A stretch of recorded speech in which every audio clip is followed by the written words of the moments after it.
watch party of Paperrex versus G2 again. Ketemu berapa kali guys? Ketemu 3 kali ya?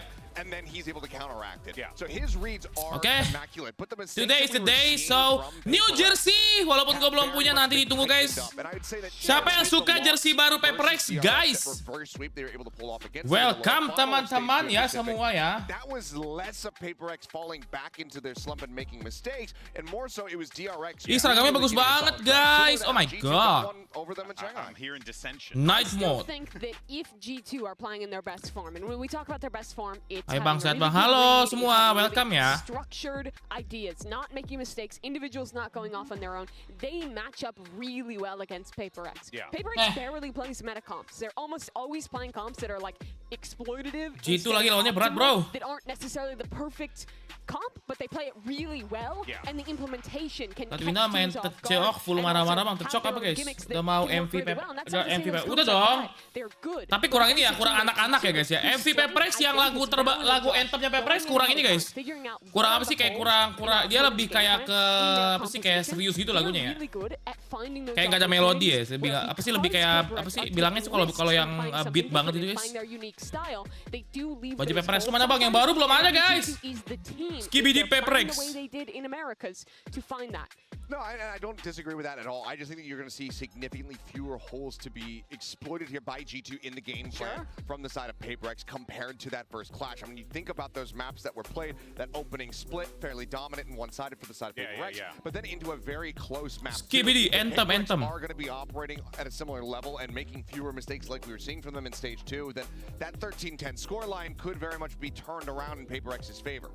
And let's be real, Paperrex. Game keduanya kayak gue nggak nonton ya guys. Kurang seru guys ya guys. 11-1 on map 1, and then map 2 and 3 was rough. I'm not allowed to say it. I'm contractually. Udah dikasih baju Paperrex dong. Belum guys, itu baru rilis toh. About my teams. Belum guys. The fix is in. All right. Well, let's go ahead and hear. Bang, aku sebel sama temenmu nggak pernah baca live-nya, dia lagi serius guys. Matchup against Paperrex coming to the arena for our champs draw show actually. G2, Jonah, brother, you're going up against W Gaming in Paperrex. That is just, and you're familiar with those guys. I mean, very familiar. What do you think of this matchup, man? I mean, they're a great team, but they're bigger chokers than we are, so. Oh my god. Well, firstly, apologies for the confusion on that, but also me when I'm in a losing a best out of 5 competition. Dia relate nggak tuh bang? Harus untuk champion bang. Gitu berat gak bang? Berat sih guys. Dia asuransi bagus gitu bro. What I also think is really funny is like, so he's saying, oh, they are chokers, but they're bigger chokers, but they're both just chokers. I mean, let's be real. I know. The BO5 curse for Liz potong rambut jir. It's been legit. Artinya apa bang? Choker tuh kayak ini guys, kayak apa sih? Throwing. Lu udah sampai ke titik di mana lu harusnya bisa menang, tapi malah lu nggak bisa menang. That has made it here to Champions. They were slugging it out in Tier 2 last year, and now they're here playing for a World Championship. Kencang sih coy, emang tuh gitu coy. I mean, it's been an incredible run, and the development here for this squad across the year has just been absolutely fantastic. The big thing that I'm going to be looking for from them here from the outset is just a little bit more consistency, because we did see some shakiness. Overall, G2 was very solid over at Shanghai. Alright, G2. Where Icy wasn't popping, Leaf Gila guys, tuh lihat Ranger Gaming, oke coy, masuk coy, DRG coy, 3 sampai 4. Kick off 10, stage 2, buset jauh banget coy. G2 doang guys, paling bagus guys, lihat guys. G2 makes it to the finals in stage 2. They make it to the finals in stage 1. They make it top 3 at Masters Shanghai. They are an utter anomaly when it comes to the other teams that were playing. The guard. And you look back, tapi emang bagus sih emang si Valyn tren ini guys. Tambah lagi ditambah satu Leaf ya, Leaf sama IC sekarang. IC kan kayak baru terus kenceng ya race-nya ya. Duels kenceng deh. Back then ended up not continuing. They didn't know if they'd make it in. They had to find a new org. They had to, have roster changes and Tex leave the team for an offer at Leviathan. But despite all that adversity, they figured it out. They made it to Americas under a new organization, made some risks in picking up new players, but it has all worked out so well for these boys to now legitimately be one of the best teams in the world. Yeah, I mean, no matter how you slice it, these guys are coming into this one as threats. And one of the reasons why is because they're IGL Valyn, who's the big brain of the team. Valyn ini pinter banget nih orang, Cok. Valyn ini pinter banget, guys. Udah IGL jago nembaknya dan pinter banget ya. Baju apa Hey tuh? Valyn, how are you? It's nice to see you. Got lots of fans out there. It's been quite a year for you guys. And when you reflect on the journey that you've had so far, like through Ascension and now Kacamatanya gitu banget, Cok. only Ascension team to make it to the global stage. Why do you think this team, this core has stayed? Coba baju Paperrex baru siapa yang udah beli guys? Aku aja belum punya. We had good results even when we first formed the team. We knew we had something special. The personalities on the team. Gila baju Paperrex semua coy, gego coy. And results kept coming and we kept working hard, becoming. Bang Yo, Lemimor free agent. Iya, cok, gue juga kaget sih guys. Padahal Lemimor itu juga apa sih si Lemimor tuh si Haganya juga perform padahal ya. Dia mainnya nggak jelek banget guys. Tapi kenapa free agent ya gue nggak tahu kenapa guys. I don't know. We're making international events. I'm so happy to do it with these guys, and hopefully we can take off with some more wins. Well, best of luck. That's really wholesome, and I love the fit. Thank you. And despite Valyn's humbleness, I mean, this is a guy, though, who is a demon in the server sometimes. Absolute pop-off performances, not just, clicking heads, but also with his RRQ kus bang, nggak tahu juga sih guys ya. And that's not to take anything away from the rest of G2. JMK harusnya free agent bang. Gua nggak tahu juga sih. Ini kencang sih dia cowok, dia main smoker tapi IGL terus bantap cowok. Banyak yang rumor katanya ganti ini AE kus bang. Bisa sih guys, cuma gue nggak tahu ya alter ego itu kan masih kuat ya guys ya. Katanya Iwok mau ngambil tier 2, berarti Kus sih bisa jadi guys. Kemungkinan besar sih Kus bisa ya. Tapi Lemimor juga ada kemungkinan besar dia pindah ke tim Pasifik juga tapi bukan Indo. Who knows? Gak lama lagi Lemimor di kontrak juga bisa jadi guys. It was absolutely astounding. So many other squads would already just be like, okay, this one's a wash. Let's just get this out of our heads and focus up for the next one. No, they beli belanja anjir Aaron. Went to the grindstone and they were able to close out that map. It's a tough team. And obviously you can never know how much an IGL or whatever is doing behind the scenes, but what we do know is when the players talk about Valyn, they talk about what a fantastic leader he is. Terus gimana Aikus buat VCL sih split 3? We've worked a lot with the guy. He is so Hagai kontraknya habis terus nggak diperpanjang. Iya, gue nggak tahu kenapa guys. Padahal dia masih perform aja sih. Atau mungkin RRQ pengen coba pakai orang baru. Who knows? But kalau misalnya dilihat kalau misalnya AE Kus, tapi kemungkinan besar susah sih dilepas guys AE Kus guys. Karena masih ada VCL 3. Kalau harganya bagus mungkin dilepas guys. Tapi kalau harganya nggak bagus mungkin nggak dilepas ya. If he was a less good IGL, he'd take our jobs. Yeah, honestly, and I wouldn't be mad. I'd be happy for him. Real talk. But in any case, though, let's go ahead and look at the other side of the stage. Split 3 itu nggak ada lanjut guys. Split 2 doang yang lanjut ke Ascension. Split 3 cuma dapat piala doang sama duit biasa. Sama buat ke split selanjutnya lagi guys. Ntar buat split yang selanjutnya. Paperrex really trying to find what is going to work, and I think the question is, can this team, guys, go on a run here in Korea? Look, it's certainly possible, but first I do want to quantify that. Worst placement within Pacific. They were able to get the trophy. Baju baru nih bos. They go to kickoff finals, they go to stage 1 finals, win that, and then they fall shy of the mark. Baju baru nih bos. But this is still that team that is a bit anomalous, and it's always difficult to say like yes they have it, because it feels like every time you really have a ton of confidence in them, that's when they. Lebih parah sekarang baju baru nih guys, sekarang nggak baju baru guys. Okay, they're looking shaky. I don't know if they're gonna be able to pull it off. They're still doing these weird comps. Jason jadi opa coy, rambut pakai ini coy anjir. They're still like this though after all this time of following. I think it's proof that. Kok nggak pakai jersey bang? Jersey barunya belum ada, fan. Entah kalau beda di ini lagi. Ini jersey Paperrex tahu tuh, lihat W Gaming nih. W Gaming ini baju Paperrex kocak.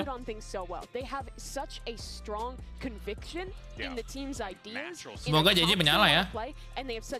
JJ dan JJ something dan Aaron.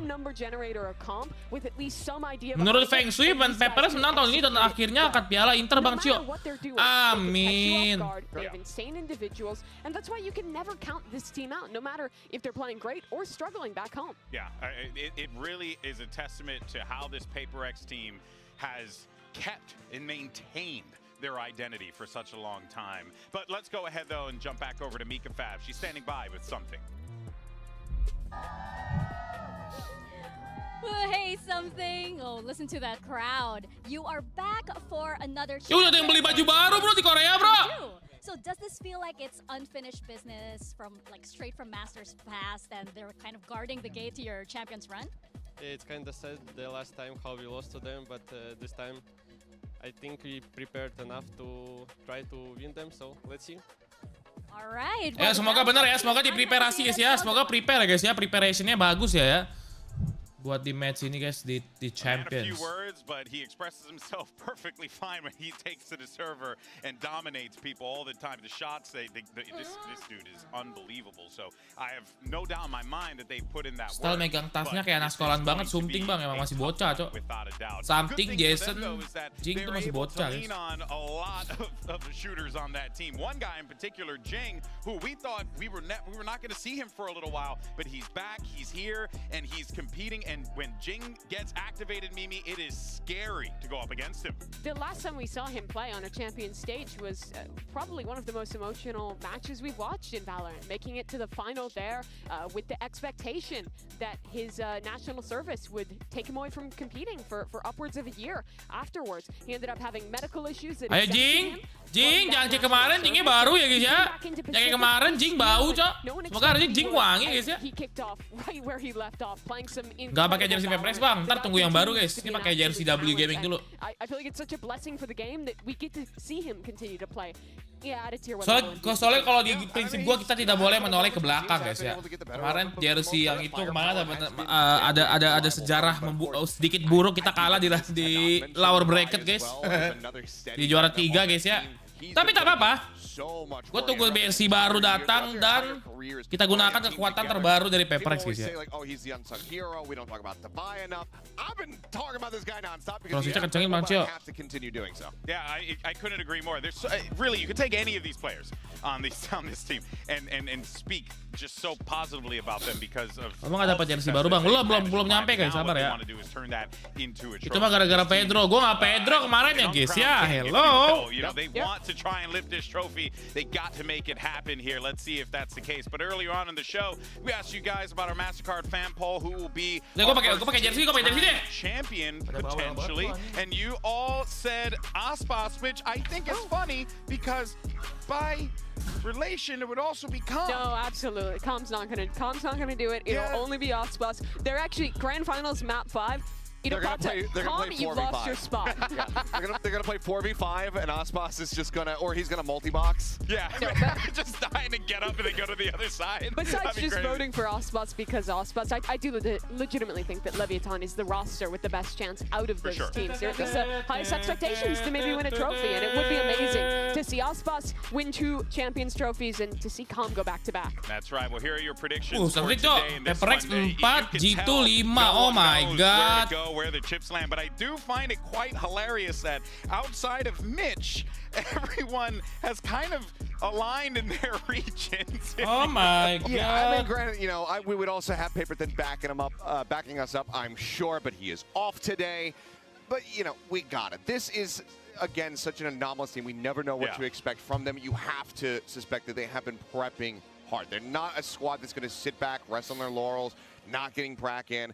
These are guys that are going to be diving in and have been screaming every single day. Oh my god! Yeah, but you also know on the other side, G2 Esports, I mean, they're going to be prepped, ready to go here, Mimi. Absolutely. I think that's their biggest strength, coming in with prep work, coming in with the counter strat to what their opponent does. Soalnya sekarang Paperrex statusnya lagi jelek guys, kemarin kalah soalnya. For every match, but I think once you've played this team once, that shock factor disappears a little bit, even if they are coming up with new exciting comps. But either way, this is going to be a tough match. Oh, I couldn't agree more, and it's time to get the show started. G2 versus Paperrex, EDG versus Foot. Day 4 at Champion Seoul starts right now.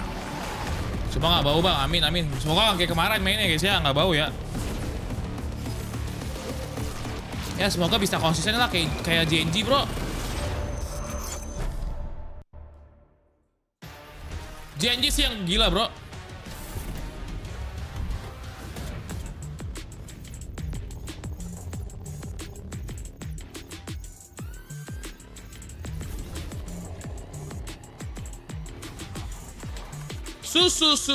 Supernova.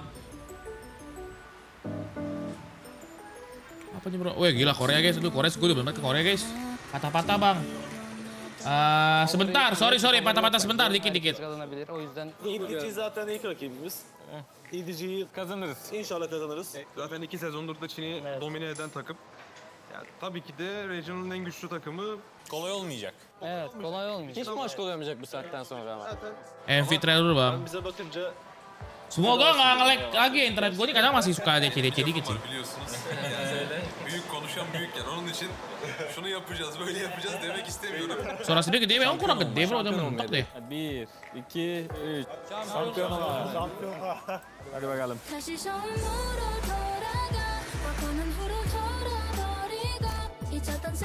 Gelo kangkang guys. 人生的目标就是一直需要精益求精。就在东京大师赛的时候的感受，可能更多就是。Tapi si Kakang juga ini guys, EDG ini emang tim yang selalu masuk ke master besar ya, sama kayak Paperrex bro. 我觉得最困难的瞬间应该是上海大师赛输的那一次吧。Salah satu tim yang sangat ini juga guys, sangat apa perform juga nih Kakang bro. 就想啊，无所谓了，反正都已经这样了，所以说我们就只能在首尔好好打。 In 21, I was more all over the place, like I can do whatever I want. But now I want to play with the team. I'm improving as a person. 以前打得好的时候都是 underdog， 因为今年前2次都没有当 underdog。Gelo Kakang guys. Weh turun guys, gelo. Play in Navi in 2023 in Tokyo. I want to take revenge. 我觉得现在可能更多是一个很有创造力，然后很大胆一个选手吧。 EDG waktu login kalah sama tim apa bang, gue lupa bro. 但是我可能只有一个。 Tapi kayak si di EDG juga ini walaupun dia menjuara terus di lokal dia selalu kalah guys di ini. When I was in Tier 2 grinding, I've always watched people compete at Champions, I watched people win Champions, and I never had the opportunity to actually step foot on the stage myself. This time around, I'm in the position to compete. The fact that we got G2 is kind of like fate to meet them. It didn't go in our way, but we could change that. I know they're looking for revenge. This time around, Okay, I guys, don't let's think it's go. gonna be any different. Wah, pernah main CS bang, enggak guys? I think we just have to find Gila, Jason mode OPA guys. W gaming sometimes and to not become W gaming. Paperrex, right now we're 1-1. You beat us in Tahun dari Jito apa bang? Tinggal ini doang, tinggal konsisten aja, rock anjir. Kalau mainnya rapi mah bisa menang. Soalnya tim ini sama-sama kuat lah. Kita bisa bilang sama-sama tim besar lah guys. Jadi tinggal nunggu siapa yang mainnya lebih rapi aja sama siapa yang konsisten nembaknya gitu. Tapi kalau kemarin mainnya Paperrex kayak yang lawan DRX mah berat bro. Gelo.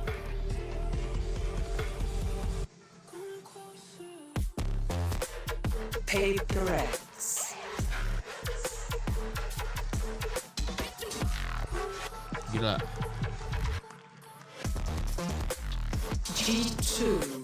G2.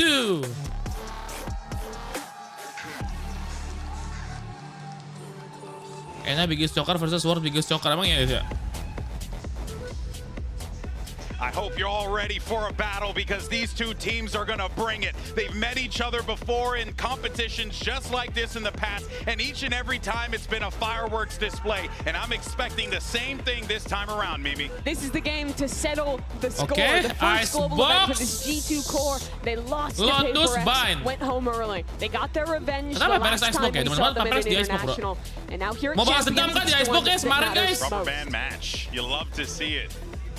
Oof, and here is your series layout. Icebox, Lotus, and Bind. Icebox is an interesting one to me. I was a little surprised to see Paperrex picking into that one because it's been a solid map for them, but it's one of the most normal maps for them. They're just playing like kind of the old school Jet Sage KO look here. I think the other big surprising thing is it wasn't them picking the Lotus. That's something that they have felt Oke, very Evan comfortable guys. on, but G2 saying, Jangan okay, terbawa here's the stres aja sih, Icebox. kalau bawa stres We're pusing gonna sih palanya bro. at you on Lotus, that map that you have been relying on so very much.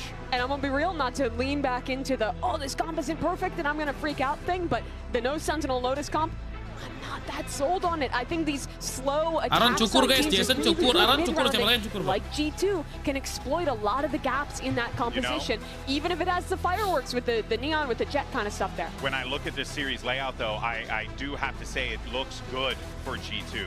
I feel like Icebox solid for that team. Lotus. Kok nggak pick sunset dulu bang ya malah Icebox? Itu kan di ban sunsetnya part Fine pertama. feels like a big advantage to them at the end there. Yeah, it really does. But Seth, I know you're going to give me the Gasan counter. mode opa nih bro. Look, there are some concerns to have here. Icebox, that was where the 100 Thieves incident happened over and over again, frankly, for the side of Paperrex. Lotus was that second map, that first one rather, that G2 was able to take Paperrex down on when they faced off against each other's side. We see here that there are going to be some adjustments. Sagan's going to be flipping over onto this Sova. Yeah, I'm a fan of it. I've never really seen the value of the KO over the Sova on this map. I think that drone is kind of an invaluable tool to have, although kind of playing Sova against diganti kan, the Harbor Viper, I don't think it's bad. Let's see. Overall, good adjustment here. G2 is one of the few teams sticking to the Harbor Viper ideas. They changed to that recently and beat Leviathan on this map. I think they look really good with it. I was impressed with how well Valyn was playing on the Harbor. I'm curious to see how practice this Sova looks. It's not something Forsaken has played much of in his career. Something like 20 games worth. That's right. Well, let's go ahead and jump into the action, shall we? And all that's left to do, send it over to your casters. It's my BFFs from EMEA. You got Mitch and Tom on the call. Thank you, Let's buddy. go! Yes, it's time Guys, to sebelum get mulai mari kita berdoa menurut Paperrex kepercayaan agama masing-masing. Semoga Paperrex di champion ini bisa memberikan hasil yang terbaik buat para fans dan para manajemen dan para semua yang menonton di Valorant ya guys ya. Doa dipersilakan. And then they win 13-3 and you're going, okay then, like that's just how it is. They've come into this tournament and kind of look at them and going, okay, they're not where they've been over the last year or so. Like you go back to last year, this was a team that was basically dominating Pacific, got to the finals of Champions. It's been a slow, seemingly decline. Ada flash sih berat ya, si something berarti bakal pick ini coba bakal pick manja bro. It has been an accelerated rise. Like, you wouldn't think that this was a team coming in from Ascension, and now, well, they're one of the contenders. Well, they absolutely are. G2 have looked fantastic, and even within Americas, they made the whole run all the way to the grand finals without dropping a series. This is a squad that Paperrex definitely can't underestimate, and well, if Mimi's right, and the matchup in style is going to be different, could give the edge over to that G2 squad. The attack side to start it out here on Icebox. Slow push up to the A site. Spike waiting outside B. They're just taking space, contesting for some of those angles. Paperrex yet to react. Well, that's the thing. The defensive side for Paperrex, at least on A, it's bakal masuk really old school style. You got the Sage, you got something. They're just looking for fights. They're looking to try and battle. And this ruse has already been sold. There was only one defender, more of a retake setup for Paperrex, and I'll be honest with you, I think they're going to have to retake. Yeah, there's not much of a choice here. Even the spam's not going to yield much if they were to go for them. Instead, grouping up the blob play, just leaving something to go through the kitchen, while the rest look for the site control. Now G2 have their post plans. Nobody sent out to mid just yet, but I see Valyn checking the flank, and perhaps that'll be late flank indeed. He's on his way. The timer starts ticking now for Paperrex to get on that spike and start the defuse. Back yellow fight is the main point of contention, still being held onto by Leaf, getting closer to block that defuse around the wall, and they're dropping bodies all over the place, only left to divide, and he's quickly shut down. Valyn's made it through on the flank, but the time's already gone. It's 1-0 for G2. Yeah, it's not the greatest start either, but when you look at it from Paperrex, like this is a composition for G2 that you really don't want to allow them to get into those post plants. Like the whole setup is you don't have that duelist because you have tons of utility to get you in and then plenty to get you out. And obviously the idea from Paperrex is try and use the wall to your advantage, but you can see happy to re-aggress. And this is a round where they're low on utility as well. Like you're not going to have those major investments as you'll see in future rounds. It's only going to get more and more difficult for the side of Paperrex. The more economy advantage. Itu logo Paperrex apa dibalik jadi hitam ya? Kan lagi dark mode I'm going to see some Jadi investment back into a few pistols. Again, a stack up on the A site, expecting the pressure to be there, and well, I think Divine might have been spotted by the drone. Yeah, he popped up on the mini-map, nice and easy. Leafs even managed to find Jing, but at the cost of his life, still just a pistol lost. While they take control on the other side of the map and get the plant down. Biasa beneran Sova, iya nih cowok. Gak ada flash tapi cowok susah, tapi kalau gak ada flash kayak harus main barbar aja gak sih? Still alive to put the wall down, potentially. They can get a decent amount of ground on the defuse. We've certainly seen that in EMEA a couple of times. But yeah, Natonk. And on or under the wall, he's just as effective. But for Paperrex, they don't have that option. And so it's going to be a pretty difficult time trying to do anything in the way of damage. Something's made it up behind, though, and he might be able to drop a few weapons. A few nice shots with Trent down, and another to Jonah P. This is getting quite costly for G2. And something didn't look to be stopped anytime soon. Still, 2 rifles carried forward. That's decent damage for Paperrex. Yeah, no, that's really not bad, especially out of so little. Him being able to do that much damage. He's a couple away from a Blade Storm, immediately going to invest straight into the Outlaw, which, again, I think if there's going to be win conditions, you're always going to look at the individuals on Paperrex. Like, they're a team that a lot of the time... Okay, let's go. Rolling without an idea. Let's go, Jinx, like, Jason! It's going to come down to his individual fights. If this man can start off strong... Jason sih dari kemarin lagi pedes ya guys ya. Semoga hari ini lagi pedes juga yo. Dia lagi ranked lagi pedes banget dari kemarin. Like Blade Storm plays you've ever seen in your entire life. So you always have to watch out. Gua ngelihat kemarin EWC Apek. Tim yang ada Indonesia itu yang preset itu yang juara 2 ya. Gelo anjing. Ntar finalnya bentar lagi nih hari ini kalau nggak salah finalnya. Seru juga ya nonton EWC ya. Coba ada follow, seru banget kalau ada follow ya. Well, Harbor's using all his utility to clear out these angles. They've gained space, but towards A, poking and prodding the bear, trying to see where the aggression was coming through. They found out the hard way. Mid-push from Paperrex. A very late flank attempt by Jonah P. Better find value because Valyn's gone down through the spams. And now, Paperrex gearing up for a retake. Just 2 players defending around that angle. Still the Killjoy utility on, so it's not like Jonah P is going to get a free fight onto these guys unaware. They go too far. Yeah, it might just be out of range right about now, but the problem is there's no one else left to draw their eye. It's only Jonah P. And, well, his chances of stopping this defuse are 0. Nice one. Dapat 5, nggak kurang darah lagi. When you have 5 players alive and only 1 on the other side, you start to make the realization of nice. For G2, okay, you would have wanted to do a little bit of extra damage, but they can hold the rifle and they're going to be able to buy into this next round. That's the thing. Tahun depan kali Valyn masuk bang, iya. Esport World Championship. As long as Championship. something's there, which you will be in most rounds, you're going to have to challenge him. You're going to have to fight him, and I believe that was just low shields in this round for Leaf. So something that, again, they're going to have to keep in mind for the future. Okay, something menyala ya. What Paperrex are doing at the moment, even though, as said, it's always going to be tough to play those retakes if the weaponry's online and if G2 have all their utility. They're basically just relying on, okay, can we spam someone down? Because they aren't really using much to sort of protect that player.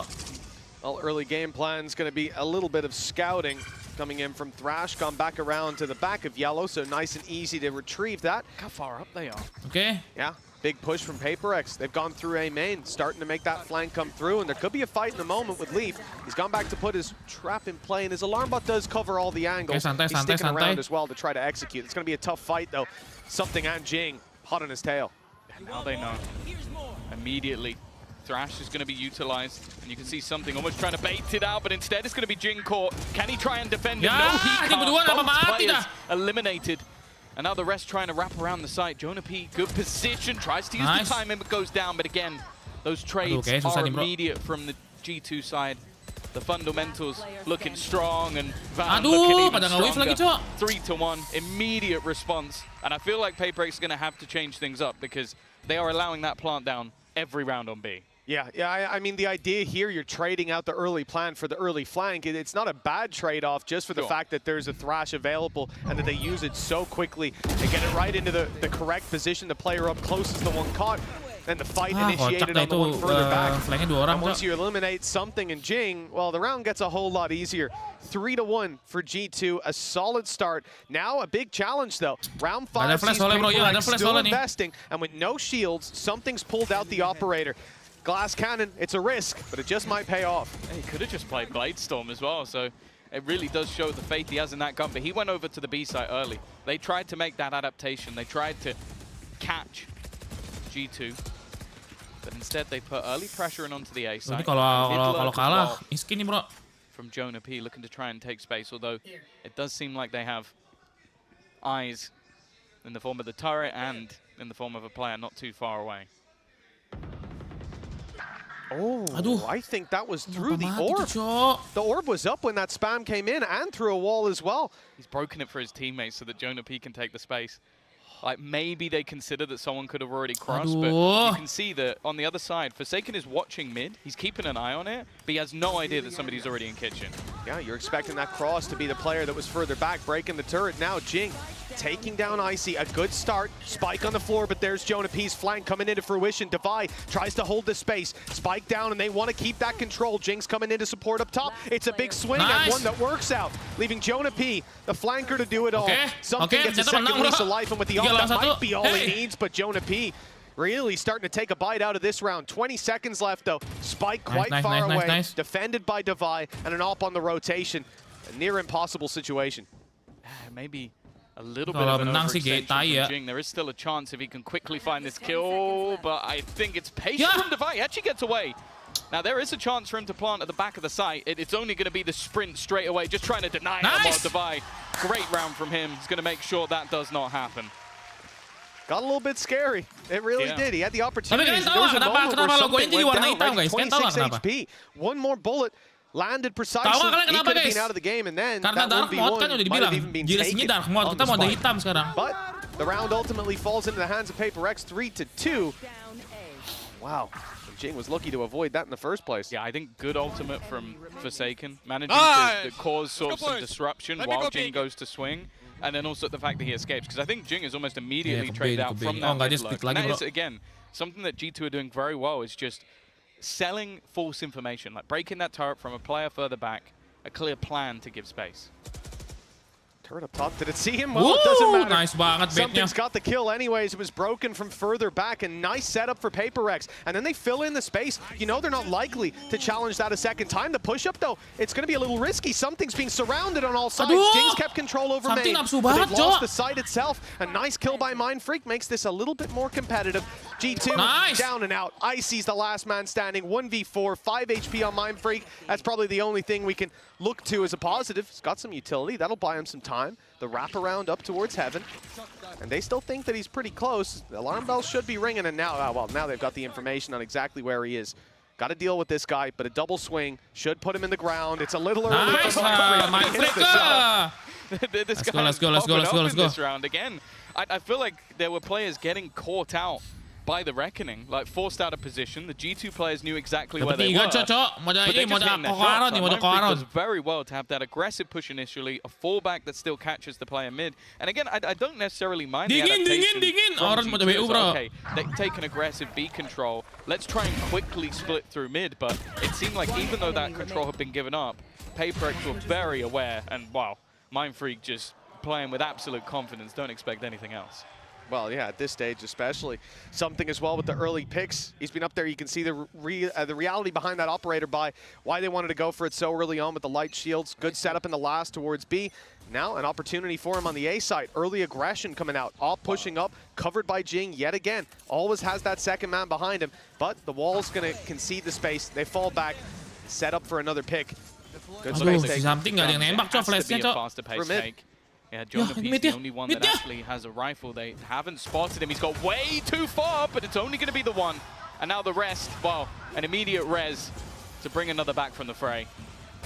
Now the short kill as well. Something farming them up. It's Icy left alone. Again, a 1v5 this time, and not one he'll find.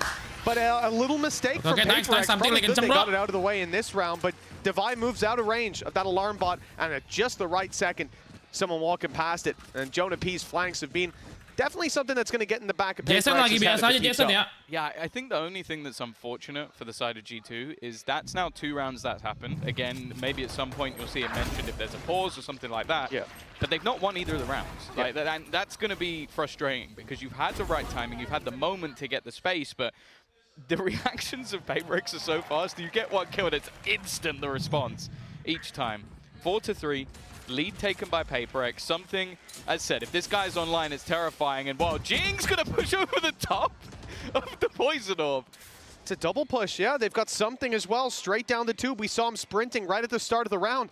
They might be ready for the man up top, but will they wall off something? Yes, they will. Yeah.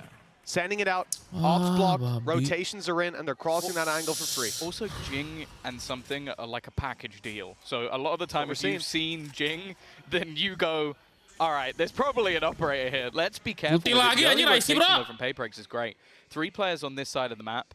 Again, they haven't spotted any sort of cross back, and with Thrash about to clear out some of the closer angles, but that's irretrievable now. Can't be utilized again. Yeah, they've got to get the kills to take the space if that's going to be a factor in the late round, and by then you won't really need it. Mind Freak tucked up close, Orb goes up, blocking off that avenue. They're going to go back to the yellow push, and Viper's Pit, yeah, there it is. It's activated. So it's online for both squads. Curious to see if Jonah P is going to decide to activate his with a lockdown in play to push them out of the pit. Mind Freak stay. Take the space. Now he's out of here. And I think the pit's going to drop because of it. Yeah, I don't think there shouldn't be enough time for him to get back into that. So that's actually huge. Removing that from play. There's a lockdown on the other side. This is just what I like to call an observer's nightmare. Ultimates being used all over the shop. We're going to get the third person as now they do what was done to them, but I do believe just with the corner, you might be able to hold on to this ultimate, and I feel like G2 are going to try and do that.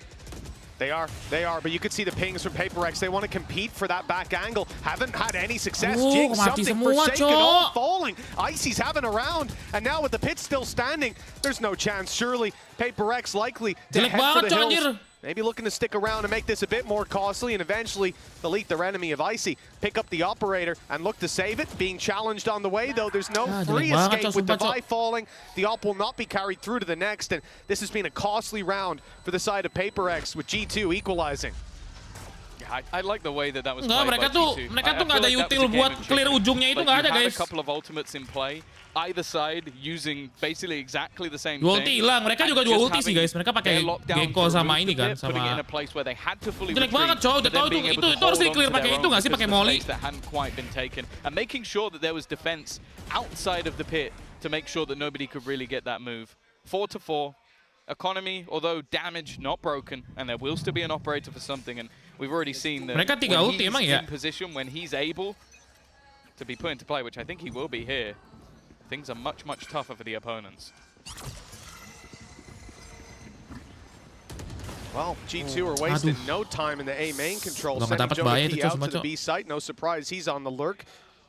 The success, he's had a lot of success, but whenever he does, like you say, Tom, the main push is always the one that fails. Jonah P does well here, lighting Mind Freak down to 46, but fails to get the kill on the jump peak, and the rotation's on its way. They're focused on the B side. Mereka tiga ya. That this is where it's coming through. You see the shift from Devi. He's closer by now in kitchen to help out. Jing trying to keep his teammates safe from information, but the Dizzy likely going to do that. The immediate swing. Nice. Still gets one, and now trying to play Jing over the top of the site. Wallnya udah bagus anjir. Picks him out of the air. It's an angle that I feel like a lot of players would miss, but not Leaf. And now the retake's looking tough. Yeah, it absolutely is. The numbers against them, and there it is. Thrash was online, activated now. Ya, Valyn tucked down below, manages to catch Devi and something off guard. And there's no need for any further aggression from this G2 side. Forsaken's out of here to try to save, but they've already got him boxed in, like you said, Tom. Leaf right up behind him. Whoop, the timing, he might actually have seen the barrel there. Yeah, now he's got a good idea, but okay. That's one way to do it. The lead back in G2's hands, 5-4. Attack side really heating up. Yeah, looking like a very competitive game at the moment. Now for, I think both of these squads, a lot of the time when they've had big success, it has been on that attacking side. So I don't think Paperrex is going to be too worried about this just yet, especially having that additional duelist. I'm starting to think though how many times we've already seen that Thrash available. Like they have been farming that up on Icy. It's been used so many times throughout this, and the impact it has just being able to clear a lot of those close angles early on. It means that the pacing of G2's pace it's one thing I would actually quite like to see a Paperrex attempt to run in the future, because I think that the Gecko in particular on this map is so ridiculously strong, and you already have the likes of something who has shown that he can use it to an incredibly high degree. I will say some of the angles he's taken he wouldn't be able to get to if he wasn't playing the Jet, but I don't know. Berat nih bro. Harus ini guys, harus bangkit lagi bro. Iko lagi. Yeah, it's curious as well how quickly, and you saw in the replay, I didn't hear what he was saying, but I have an idea. Leaf seemed very happy to have picked Jing out of the air. And yesterday, I think it was yesterday, right on Ascent, how many times did we see that Sage Wall up in main? It caught so many players off guard. And that's a bit more of an unusual one to see him play. Yeah. So fair play to Leaf for reacting after just a few shots coming this way.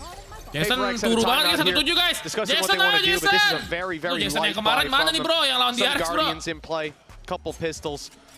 I expect a much more direct defensive side aggression to start this one off. I feel like they've gone for a lot of early A control throughout this game, and it's not really been met by anything. It's a lot more passive from the side of G2, and obviously a lot of the goal is just to try and collect the orbs. I don't think they're going to be able to get the one on the B site, though, because G2 have been very heavy on the B. A lot of the time when it's gone in the other direction, it's been lower purchases. They just have an incredibly clean B execute and post plant, and they are abusing it. Habis Teo jadi putih logonya bang. Oh iya anjir. Early we saw on the A site, Paperrex took the control for free like you said, and they grabbed themselves an orb. But G2 do just the same. Now pump the brakes, stand in a firing squad, a little bit of danger on the push, but it's dealt with immediately. Forsaken, able to step up for one. Second shot not gonna land, and 64 HP. He's out of here with the Sheriff. Rotation off the A site leaves Jing alone, but he is tucked down below. An uncouth position. One Leaf has to be cautious of, but he was watching it as the peek comes in. Now Jing tagged low. At least get himself a little bit of a heal and drop Leaf. Okay, this is not. I don't think the heal played any part in that. No, not at all. It got him back to 76 in the end, but they're set up in a decent position. Yeah, both Hunter's Furies online now as well. Forsaken got it from getting that extra kill. Okay, 3 lawan 3 sih. If he can be disruptive here, that would be nice. The spot comes in from something. Dizzy not going to play a part, and now there goes that Hunter's Fury from the flank. It's not really going to do too much, but the time is an issue. 15 seconds now for the side of G2 to try and make their way in towards the site. Up above, it seemed like Jing may not have been paying attention, didn't hear the sounds, and even though it comes super late in the round, they're going to get that plant. This is not a comfortable anti-eco, but they've managed to make it work. 3 versus 1. Forsaken, known to be behind. He threw out a dart a moment ago. Had his Hunter's Fury. Nice shot to start it, but wheel jumped a little too soon. 6-4 now. G2, 2-round lead. Chance to extend it even more before the half is over. Yeah, I think they're definitely going to want to do that. We've seen them like not too long ago still have some struggles on this map, but it was normally the attack side when they played versus Lev that looked decent, so I think they're going to want to try and extend that to an 8-4 lead, and as said, like Paperrex on the attack, you've always got to be careful. But it has seemed that over the last few rounds, a lot of the early success they were having, the something Jing show, those aggressive pushes, I think G2 have done well to adapt.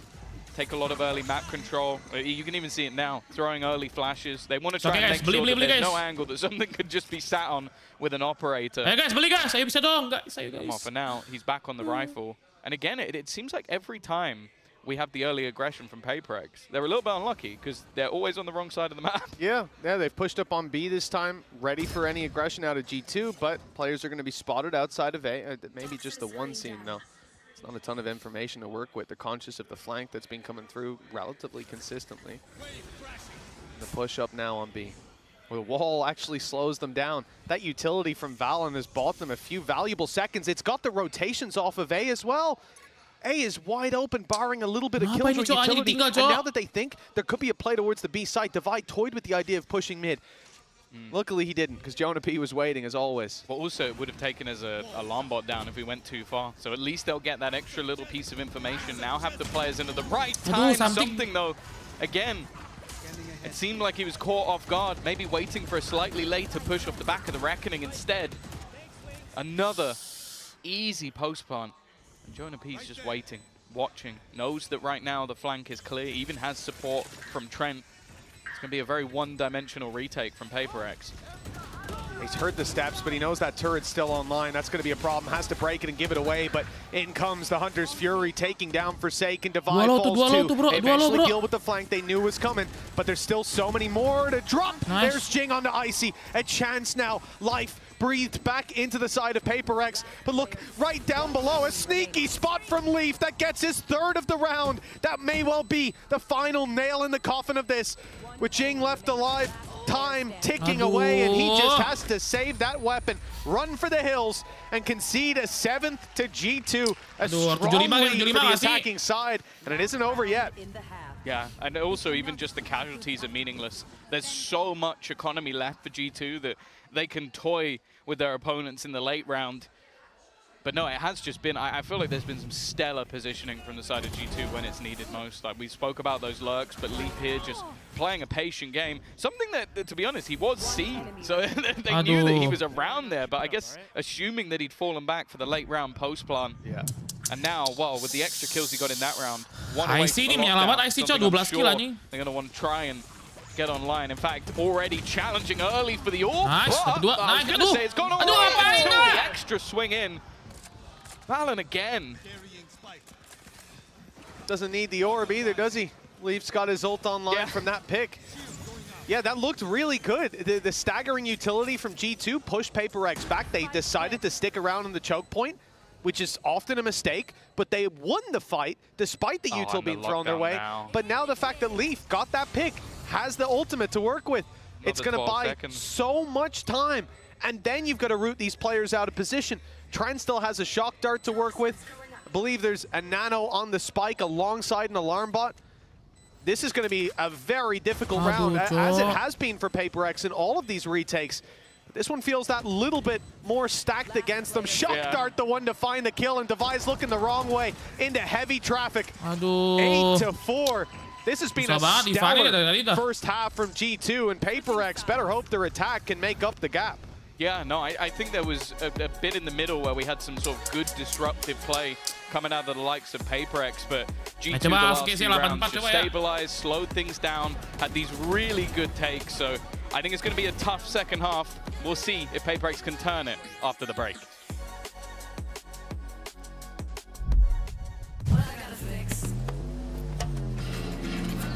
Oh, come on. Ini kan apa sih dari kemarin? Gue lupa dah. Para.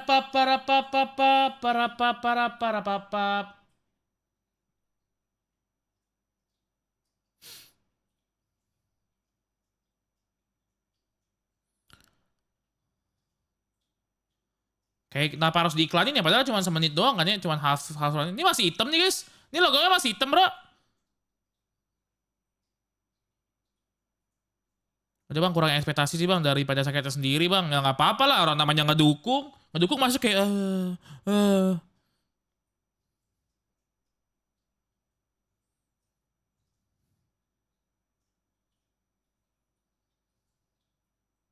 Kenapa tuh cok? Siapa tuh?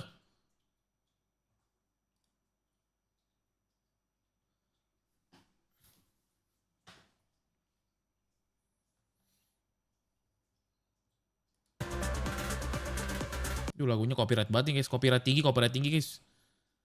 Santai aja nggak sih? Santai aja dulu bro.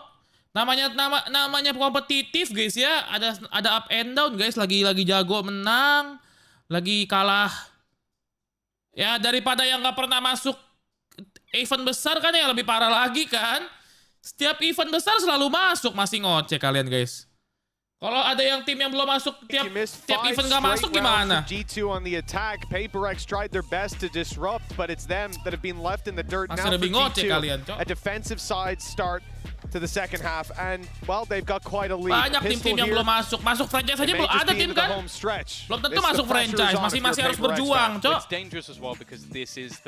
Daripada ngoceh-ngoceh, ini timnya udah kurang mau tim biasa bang, tim biasa tapi di franchise banyak uang juga nggak peduli guys. Main aja bro. Kalian ngoceh-ngocehin tim udah masuk champion, udah berjuang juara 3 guys ya. Pacific masih ngoceh. Yang ngatain bukan gue ya, kalian yang ngatain sendiri ya. I think 10-2 attack halves as likes of DFM, even DRX, the prior time to last. Gue gak ada ngomong apa-apa ya, klip aja Cok. Gue gak ada ngomong apa-apa ya, ngomong kan kalian. Kalian sendiri yang mengatain. Oh sorry, Jing and something. A terrifying duo on the entry. But just look at already the aggressive stance that has been taken by. Ada El Baper kan yang ngomong sendiri tuh Baper tuh. They're looking for the triple push off the back of the contact from Trent. And they're even hearing some. Udah biasa Cok, tim naik turun Cok. Some information there. Tapi juga kompetitif guys, kalau yang jago banget terus-terusan mah. T1 aja yang apa sih, yang faker itu lagi. Yang faker itu lagi kalah terus kan, faker. Iya kan? Shock dart though for damage. They have so much plant denial. Yang faker itu ya kan lagi kalah terus guys. G2, but now it's going to be utilized for the retake. One man still hidden in the corner and he strikes. Mind Freak with a couple. Jing steps up with another and in fact he gets two himself. But it's left onto Trent. You wouldn't want anyone else in a clutch, and although he's low, he's almost taken him down. The shot may even kill off Jing, but it doesn't matter. There will be a last second Saya kira habis juara EWC, tapi kemarin gitu kepala itu kenapa guys? Needed pistol round. Well, that came very close. Travel time of that arrow, all the Oh, made the dia difference. kalah sekalinya mau begitu, bro. Paperrex take the pistol. Namanya tim katanya sejago-jagonya tim itu, guys. Belum tentu kalau juara berarti emang belum juara pun belum tentu bisa juara lagi kan. After that first half, 5 rounds in a row before this for guys. Yang penting selalu tetap ada di kompetisi besar udah bagus banget, bro. It's accomplished. Weh, gelo. Ada Kokai Scurit, bro. They get that job done for this one. Get themselves back into the ya match. sih bro, namanya juga tim guys, tim kompetisi itu susah guys, emang untuk menjaga konsistensi bisa juara tiap tahun juara terus susah bro. Viper screen combining. It's okay. Sometimes PRX dulu di champion yang mainnya jelek banget, pas kapan sih gue lupa deh. Ada deh yang di champion yang nggak masuk playoff juga ada kan? Awal-awal masuk master Reykjavik kalau nggak salah ya. Abuse the gaps more than their opponents. Oh iya. I mean, they've taken a big gamble. The menang turret is pistol nih watching guys, the udah enak back, nih. but they're committing 5 players after making all this noise. The stack up is there for G2, kan? but it doesn't seem to matter.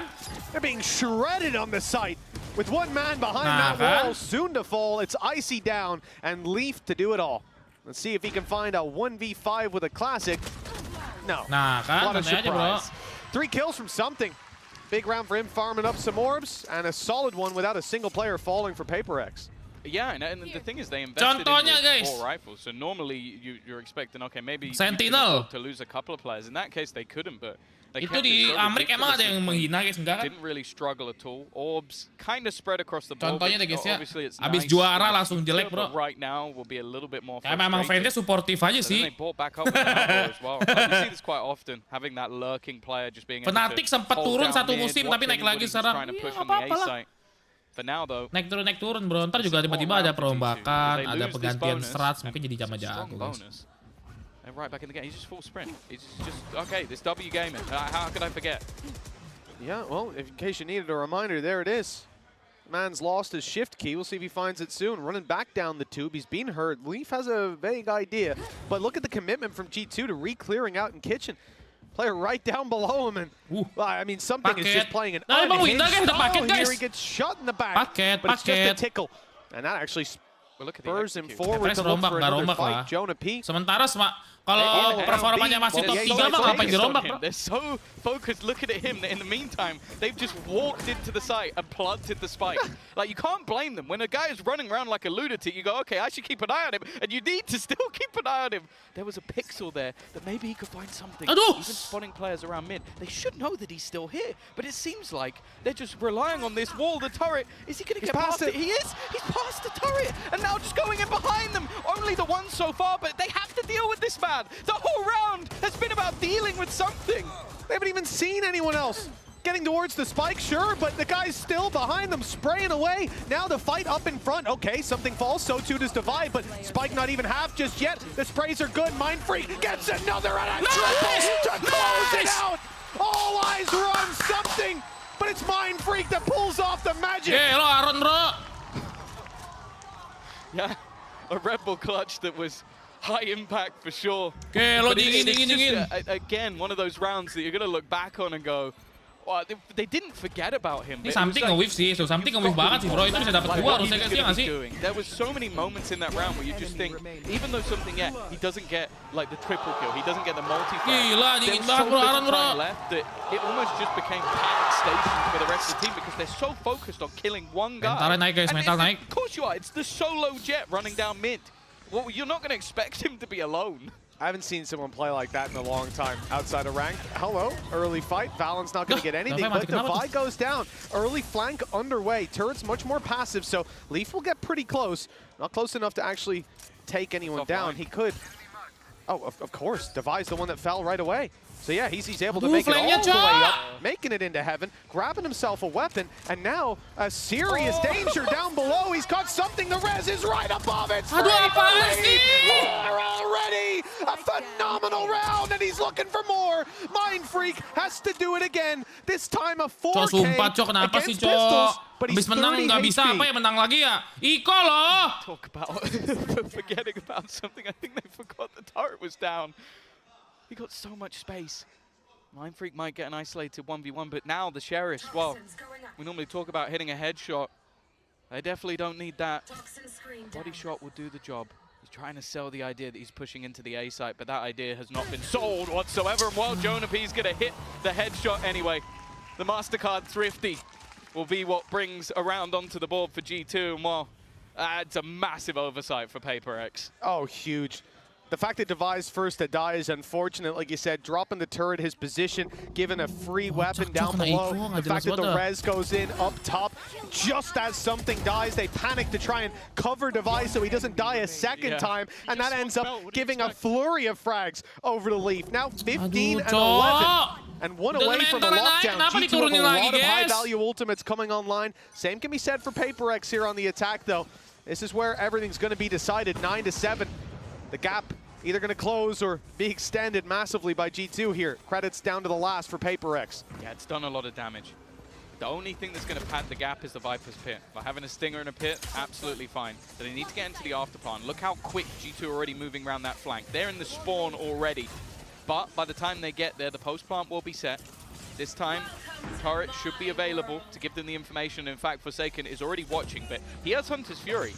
Oh, it's actually got past him, but the flash checks him anyway. Reckoning going to clear a lot of space here as well. Give away that information. They know exactly where something is. He's stunned up, gunned up. Leaf able for one. Keeping it competitive. G2 3 versus 2. Having to fight through the pit, though, could be the advantage they need. In goes the Thrash, and Mindfreak can't quite dodge it. They know exactly where he is. The pressure is on Jing. He has to cover this man to keep the pit online, to keep the chances there for Paperrex, and he'll get nothing. Bar the one. G2 now double digits on the board. Pit invested for Paperrex, and credits are going to be, well, out of reach for a full buy. Ampun dah, It's definitely not going Cok. to be an ideal scenario.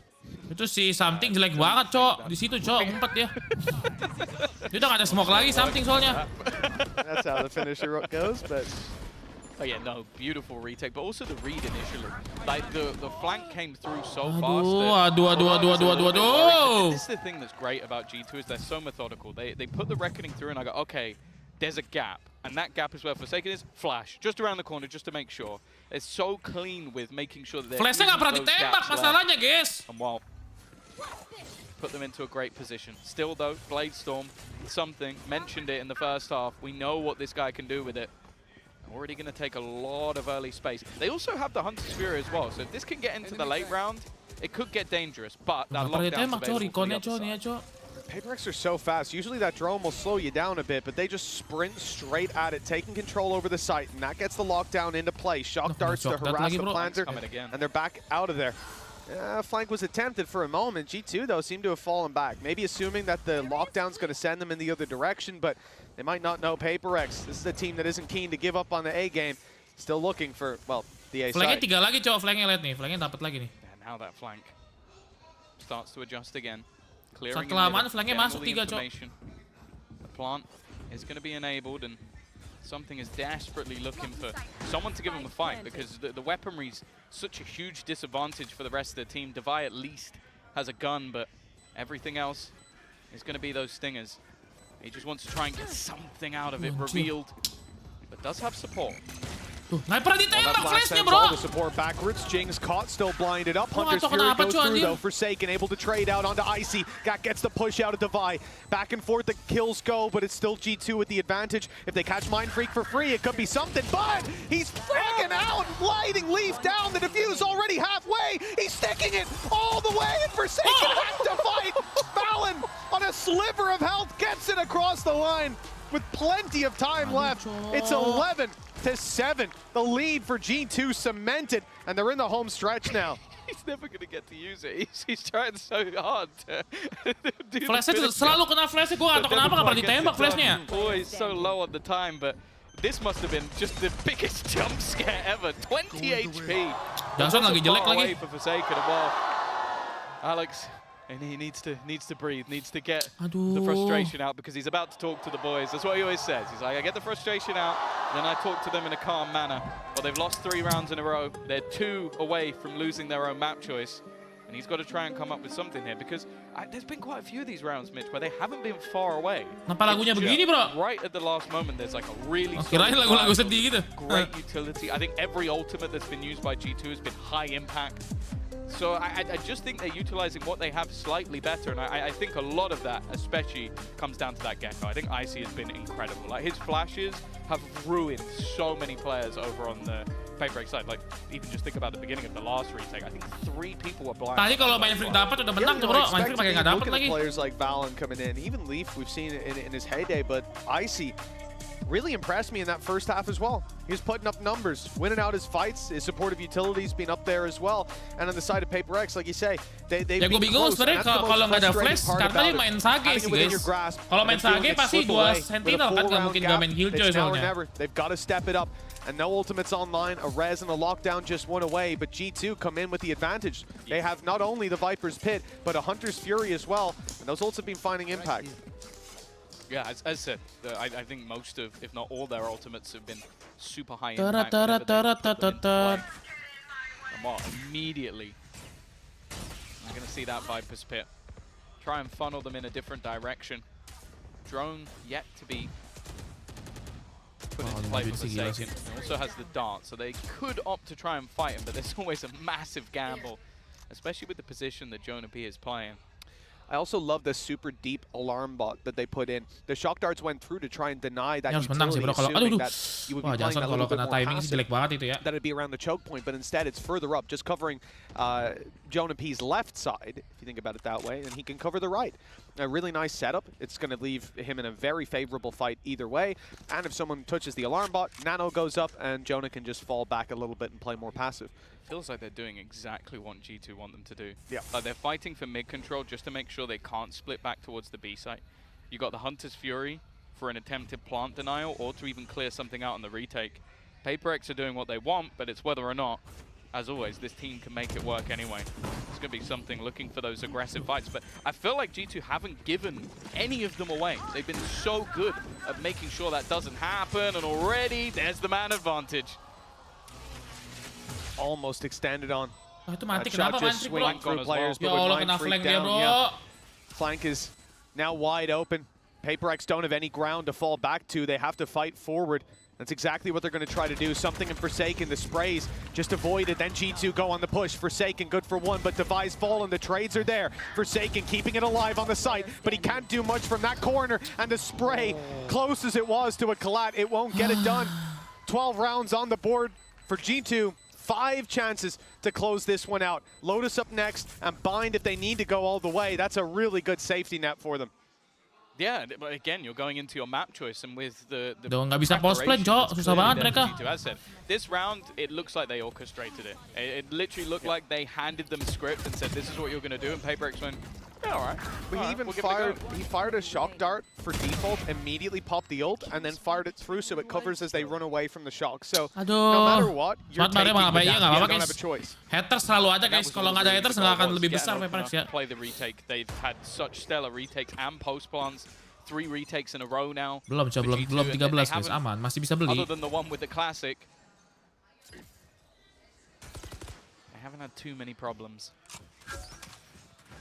There we go though.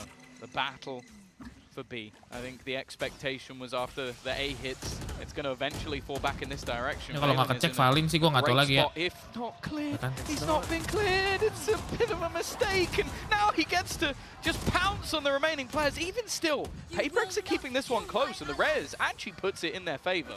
Yeah, like the Valyn's just falling back, giving up that space. He'll use his wall to hopefully slow them down. Time won't be bought for the flank. Leaf still alive.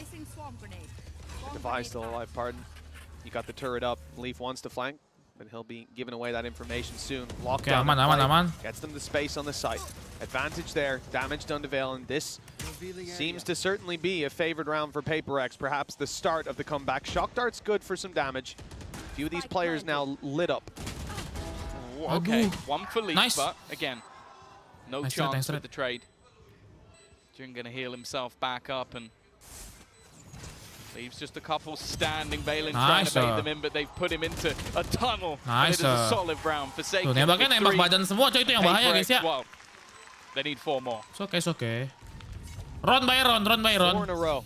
It's doable. We saw G2 close out the half in just the same fashion. They can hit their stride. But for G2, the other thing is, you take a look at those credits. They're starting to run a little dry. This squad does have Reckoning to work with. No other ultimates close to being online. It looks like a light buy based around the outlaw. Big fan of this kind of setup. Question is where it's going to be used. Nggak nembak kepala guys ya. Seems to be a middle peak. Berarti nggak nembak hari itu. Turret covering it, and they are moving towards him. We'll see if that outlaw can have the impact. We hear the shots fire, but they don't find their mark. Nope, not going to be Something anything. mati And sih. it's the same again. Okay, nice shot. Something yang kayak gitu-gitu, Cok. Ngurang-ngurangin something anjir. That's for sure. Oh no. Trade's not looking good. Oh, not like this. Nembak This would be the apa itu, worst way to sumpah, let a map teman-teman, slip ya, away. aduh. In fact, it's even... What? It's It's a just, misclick. Is he just fat fingered? He's misclicked it. He meant to drone. Oh, that's just... Oh, it's they've gone not seen horrifically. that. But Freak just comes out with 3 in a second. This round was looking like it was falling apart, but maybe in the most uncharacteristic way, they might take it anyway. Flank coming in. That's the major danger. And now it's left all onto Jing. It's not been a great round. And now he's under real pressure. The spike gonna take some serious damage. Belakang dia. And he's, well, I think he's just got lost in the source. Leaf is going to be there to close out the round. Around the Paperrex are definitely going to want to forget. Yeah, I think that's going to be a hard one to forget, though. We'll be talking about that for a while. And MasterCard Thrifty closing out the map 13-8, and G2, they look very strong. That was Paperrex's map pick, and they had them outclassed, outthought every step of the way. Now we look forward to Lotus, forward to Bind, and think, will they have a chance? Well, we're going to find out after the break.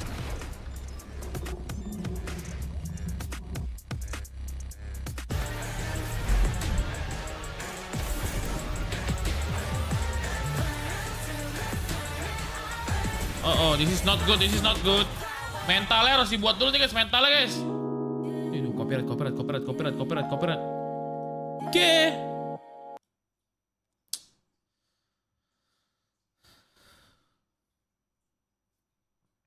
Gua nggak tahu kenapa something malah nge-push itu ya coy ya.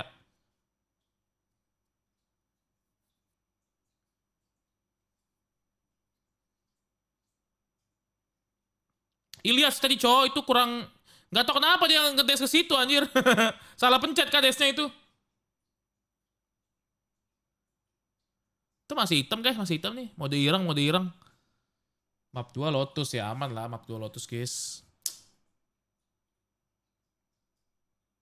Karena ini guys, karena nggak ada flash juga ya, susah sih bro. Nggak ada flash. Lu mau bareng-bareng teman juga nggak ada flash, cuman bisa thread kill doang, bro.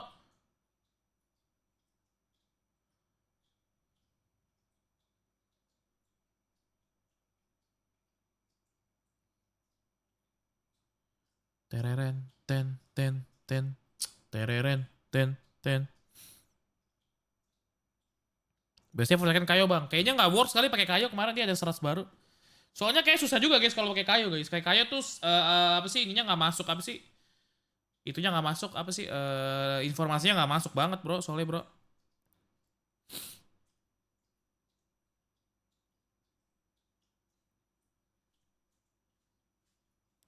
Mungkin tahun depan pergantian role mungkin guys. Kalau misalnya nggak works guys ya. Bisa jadi, bisa jadi. Bisa jadi.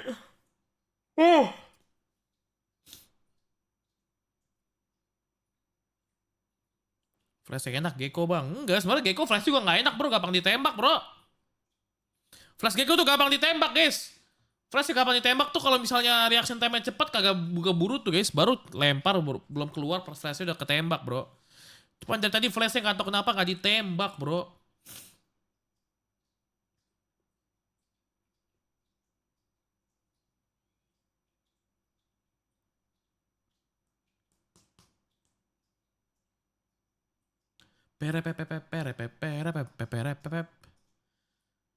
Tinggal kita lihat sih guys ya. Mungkin lebih penggantian role dulu sih guys. Soalnya satu duelis ini satu nggak si Jing harus main duelis yang lain sih kalau nggak biar seru, biar apa sih biar ini. Tapi Neonnya udah lumayan sih guys. Jing Neon Race. Dia kan mainnya Neon Race sama Clove ya, sama Clove.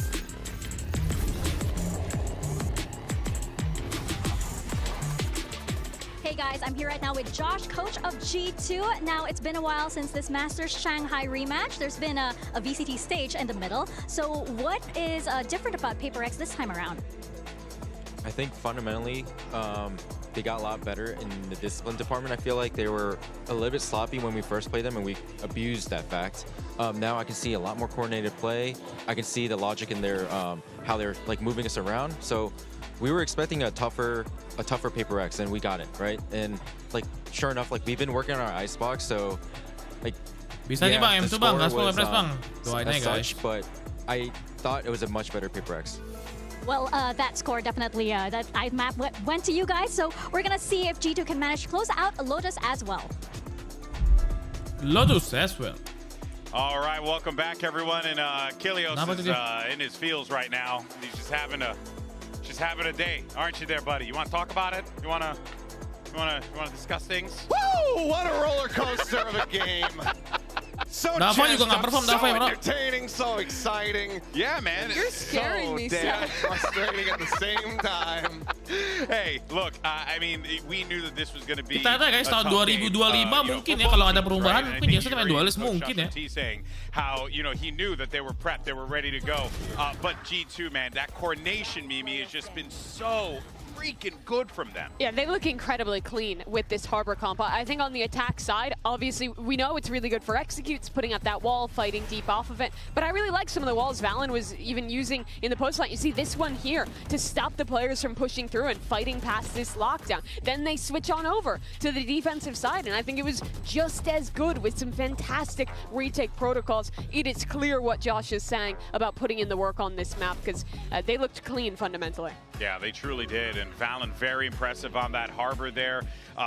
Just, again, this G2 lineup, man, every single time you think that maybe they're going to be a little bit weaker, maybe they're not going to be playing up to the caliber that we would expect them to, but then they shut up both doubters every single time, and it's so freaking cool to see them do this. Yeah, I mean, this could just be, I think this is going to be the proving grounds for it, but just prove to be one of those teams that just gets to an international and then just locks in and says, okay, right, now we're in this mindset, now we're in this grind set, and we're just going to go ahead and just run away with this tournament. For sure, and for all the credit Josh is giving for Paperrex to make some improvements, I think we did still see some fundamental errors in that game. Players going off. I think Jing had a couple rounds where he was kind of taking some individual swings, taking some liberties, and I think G2 is always going to be good to punish that. And those small mistakes will really snowball in a match that should be as close as this one. Yeah, well, look, while the day may not have belonged for, at least for map 1, for Paperrex, so they do get the Verizon high-speed moment courtesy of Mindfreak's clutch in round 15. Mindfreak, again, every single time we get an opportunity to see this guy do his thing, always impressive. And I mean, it wasn't just Mindfreak in this round. It was this like crazy disruptive idea with something like solo faking in mid set. Yeah, I mean, there were some good ideas, and I think you can see some of those improvements coming through. There's a attempt here at that backstab. Something juga ini harusnya tembak dapat 2 bro, lihat bro. Dapat 2 nggak sih harusnya guys? And then suddenly it's like, okay, we think that we're protected, we think that we're safe. Dapat 2 loh, dapat 1 doang, Cok. Find that second kill as instantly. Jonah P starts doing Jonah P things, starts popping off, but Mindfreak. This was, I think, there was a lot of displays in this Icebox of Mindfreak being that stone cold killer, being that clutch machine. You saw him just trying to hang on. I mean, even in that last round, was trying to bail them out and keep them afloat in this one. Sure. This was a very good game overall from the side of Mindfreak, but there was still too many errors being shown here that just ended up unraveling things for Paperrex. In that round, though, I think we saw the biggest difference from the G2 that played today and that guard team who lost to them all the way back in Iceland. The round states kind of exploded there. I mean, something broke the turret. He was running around in mid. He was causing so much disruption. But G2 still had really good ideas to deal with it. They re-cleared their space in mid. They still set up for a clean retake, and they did end up losing to the clutch. But I think they've gotten so much better as a team at dealing with those unexpected round states and adapting on the fly, which is, in my opinion, the most important thing when you're playing against Paperrex. Oh, couldn't agree more on that one. All right, well, things are interesting in the Paperrex camp right now, so let's go ahead and hear from Coach Alex, hear what he has to say as they get ready for map 2. I'm here right now with Alex of Paperrex. Alex, that was a really frustrating first map. What do you think the team was lacking on Icebox that you hope will be remedied or fixed on map number 2? Yeah, we didn't. We had a game plan going in, but we didn't really follow it on our attack side, so that's a little bit disappointing. And I hope that on game 2 we will, I think, calm ourselves down a little bit and step it up. All right, well, thank you very much for your gila, time, and we're going to see if galak, bro. Alex, Paperrex bro. can take Lotus Kesel from dia, Jir. G2. Pressure, of course, is on, and you hear Coach Alex talking about keeping those nerves, keeping the team calm. They're going to need to do that, as they're going to be facing the series point here between against G2. Lotus coming up next, G2's pick, and I'm curious to see what we're going to get really from both squads out of this one, without a doubt. Yeah, I mean, I'm curious if there's any pivots in the composition for the side of Paperrex. I think that widely their Lotus has looked very good. Granted, yes, last time they played against Ini sebenarnya harus disalahin sih, kurang inovasi strategi si Alex. Pick up for the side of G2. That was when that download ada viewer-viewer yang so ngerti, bro. Kalian kan nggak nonton di live-nya setiap mereka latihan kan? Udahlah, jangan inilah, jangan sosok inilah, kurang inovatif lah, kurang apalah. Kalian nggak tahu di balik layar, guys. Mereka udah nyiapin apa, guys? Kalian nggak tahu apa yang mungkin Alex sudah siapkan tapi nggak berjalan atau gimana, kan nggak tahu, bro. Extremely unusual here, especially when you contrast them with G2, who plays the basic Fnatic comp, but I think plays it really well. They're the best defensive team in VCT Americas, and I think that's really where they shine here. Their retake protocols in particular, and how they're able to kind of. Mereka kan tiap hari latihan, guys, pasti disiapin. Cuma kalau nggak berjalan dengan apa yang dimau coach, mungkin ya udahlah. Gimana, bro? I appreciate you pointing that out because genuinely that Neon is not something that we've seen too much from the side. Jadi fans Sentinel lah kalian tuh. Fans Sentinel kalah aja kayak di support banget, kayak gue seneng banget ngeliatnya. Cuman ini doang, cuman fans Sentinel yang dari Asia doang yang nggak suka. Tetap mantap ya Tens di Sentinel, bro. Padahal kalah terbantai juga kemarin dia. Boy and our analyst desk. Yes, Tom, coming into this, Jing, right? He had an okay first map, but now we're going to look at him. Populernya nomor 1 guys di Amerika, Sentinel, cok. Yeah, I'd be very surprised if he wasn't. I think it was a 28-14 performance last time he was on the Neon. I don't know if that will become the regular. But DRX, yeah, they're okay. They're kind of good at the map. But yeah, I think ultimately I'd be very surprised if either team makes mass changes. Like, I think it was a close defeat recently to Leviathan for G2 and a 3-map win streak for the side of Paperrex. Emang deh orang asing itu memang ya, guys. Surprised if they were going to go, okay, we need to completely revolutionize everything we're doing within the composition.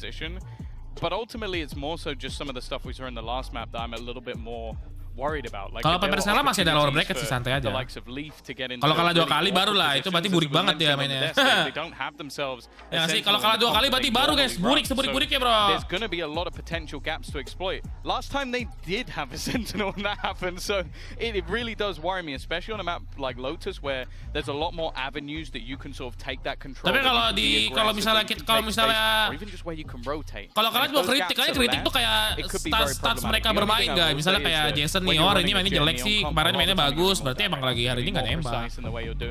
Tahun lalu something kenceng banget nembaknya, sekarang biasa aja ya, mungkin emang dia tahun ini nggak begitu perform. Ya kan something lebih sereman tahun lalu sih emang sih, tahun ini kurang sih emang. Yeah, I mean, well, that's the reality I expect for Paperrex. But then, on the other hand, just looking at the last map, the fact that Jonah P was able to find so much space, kalian mainnya Genji, bro.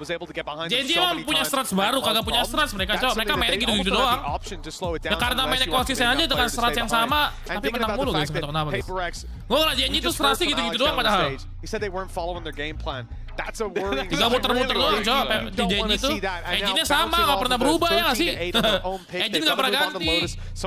Tapi karena emang mereka udah dapetin temponya aja tiap main, bro. There's a lot then to adjust behind the scenes for them to hit their stride here. Apa sih main engine aman, coy, engine yang nggak pernah di BU kan Neon kan? Neon Jack, kayo, oke.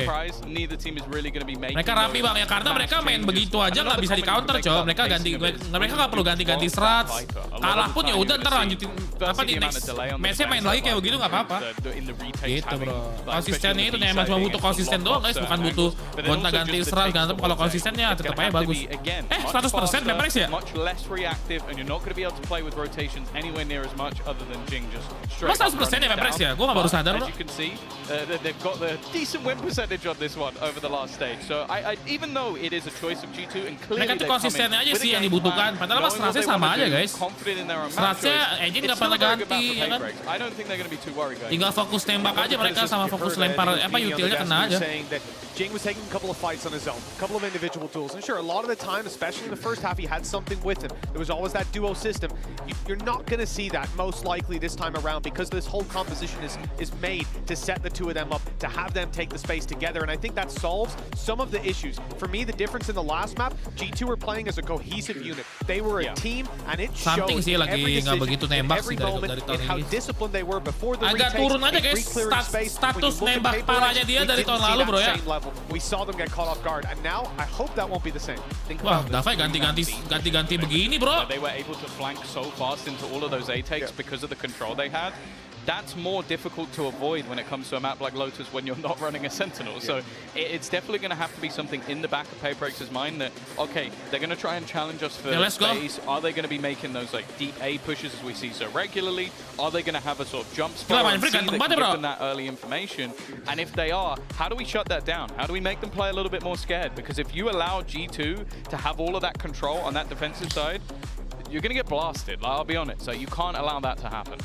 No, you really can't. For Paperrex, the pressure is most certainly on. This map kurang and miring the bang, next keyboardnya need to jadi go their way. emang iya. Well, they seem to be the more refined team, at least on the first map. Let's go! See if that changes as we're about to get into Lotus. Go! G2's map pick, and they'll start this one out on the defense.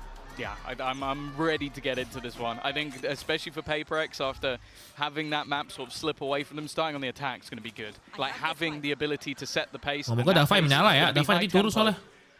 For now, though, it's more of a spot. Jonah P's just looking for information, but he's taken the head clean off. Davai, not the man I expected to be going first, I'll be honest. Oh, di-spok dulu ya, bro. I mean, last map, we saw him go first, and it was a disastrous round, but at least finding the 4K. The A site taken by Paperrex, at least they'll trade out the life of a man for the site control. Bentar, mereka utilnya ada flash all man. Wah, nggak bisa sih bro ini bro. Putting boots on the ground, but the retake from G2 quite quick. Paranoia is absolutely perfect. Something still gets away with one, and the nade is slowing them down. Nice disruption from Paperrex to start this off. Jonah P! He's just taken over. 3 headshots already. That Sheriff in his hand. It's looking like it has aim lock, looking for a little bit more, but the trade backs are still good. It might be all on Jonah P, a fourth in the round, and finally he's put down. The Leaf is there to pick up the pieces. What a pistol round. Now I know what the P stands for. Precision. 1-0 for G2, and my goodness, yeah, we talked about Leaf, we talked about Jonah P, more so in their ability to get behind you and find those free kills when you ain't looking, but seems Jonah P's stepped it up a little bit. Look at this. Gorgeous first shot, and then these follow-ups are absolutely clinical. Grabbing enough to make it doable for Leaf in the end. Might have come close down to 7 HP. Good round, but it's not close enough. It's literally only because Leaf has shields. That's the difference maker. It's unfortunate because, yeah, a hero that saves them, because Paperrex actually did very well. And force buy, bro. They're going straight into the B site. They have got guns to play with, looking for those SMGs. And well, already speak about the pistols, but the trade from Trent gives them the advantage, and he backs away.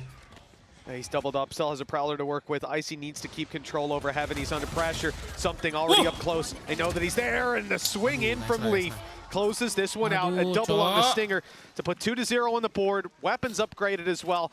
Same thing as last map. It's a decent follow-up round from Paperrex, but they force spot. That's the real problem. Like round 2, that kind of damage, usually great, but now you haven't got the credits to capitalize on it.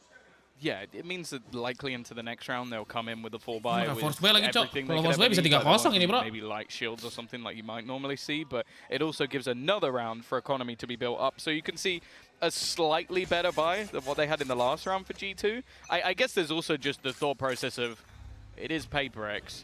Maybe they do it again. Whoa, one of the only investments other than pistols is that Marshall. They've still gone for the Sheriffs, though. You know, even though things haven't been going their way, Paperrex are not going to lose their mojo. Still coming in. An opening pick towards the A site. Weapon on the floor. I actually think that was a Phantom, too, because there was a lot more upgrades than you might have thought in the last couple seconds before the barriers went up. Trent does well to manage the numbers of Paperrex. The Prowlers cleared out a lot of close space. They'll get back towards the stairs, but they're conscious that someone could already be close. Yeah, he's kind of good with the Bulldog, you know? He's kind of good with it. Valyn. All 3. It's not going to overface. Not really any need to. Icy already reclaiming a little bit of ground. Something does have the gun, but he's desperately low on health. You're dead.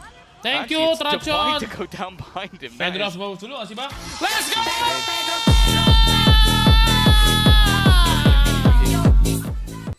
Oh, maybe one of the craziest plays with how low he is. Having the rifle's not even that much of a hit because a single bullet will leave him down in the dirt. And while Mindfreak's done well, that's at least a first. Still hinging on something, and especially with Mindfreak going down. Once he finds the first, that's where things should stop. They haven't cleared him just yet, but, well, now he's being seen. Taken down, and the upgrades just fine. Nice try. Three players surviving. Phantom to be taken through to the next round. Some Bulldogs as well. At Bulldog, at Guardian. Perfect stuff. 3-0. Solid start for the defensive side. Paperrex, they've certainly shown that they're willing to brawl and able. And that may stand to them in the next round, but not just here.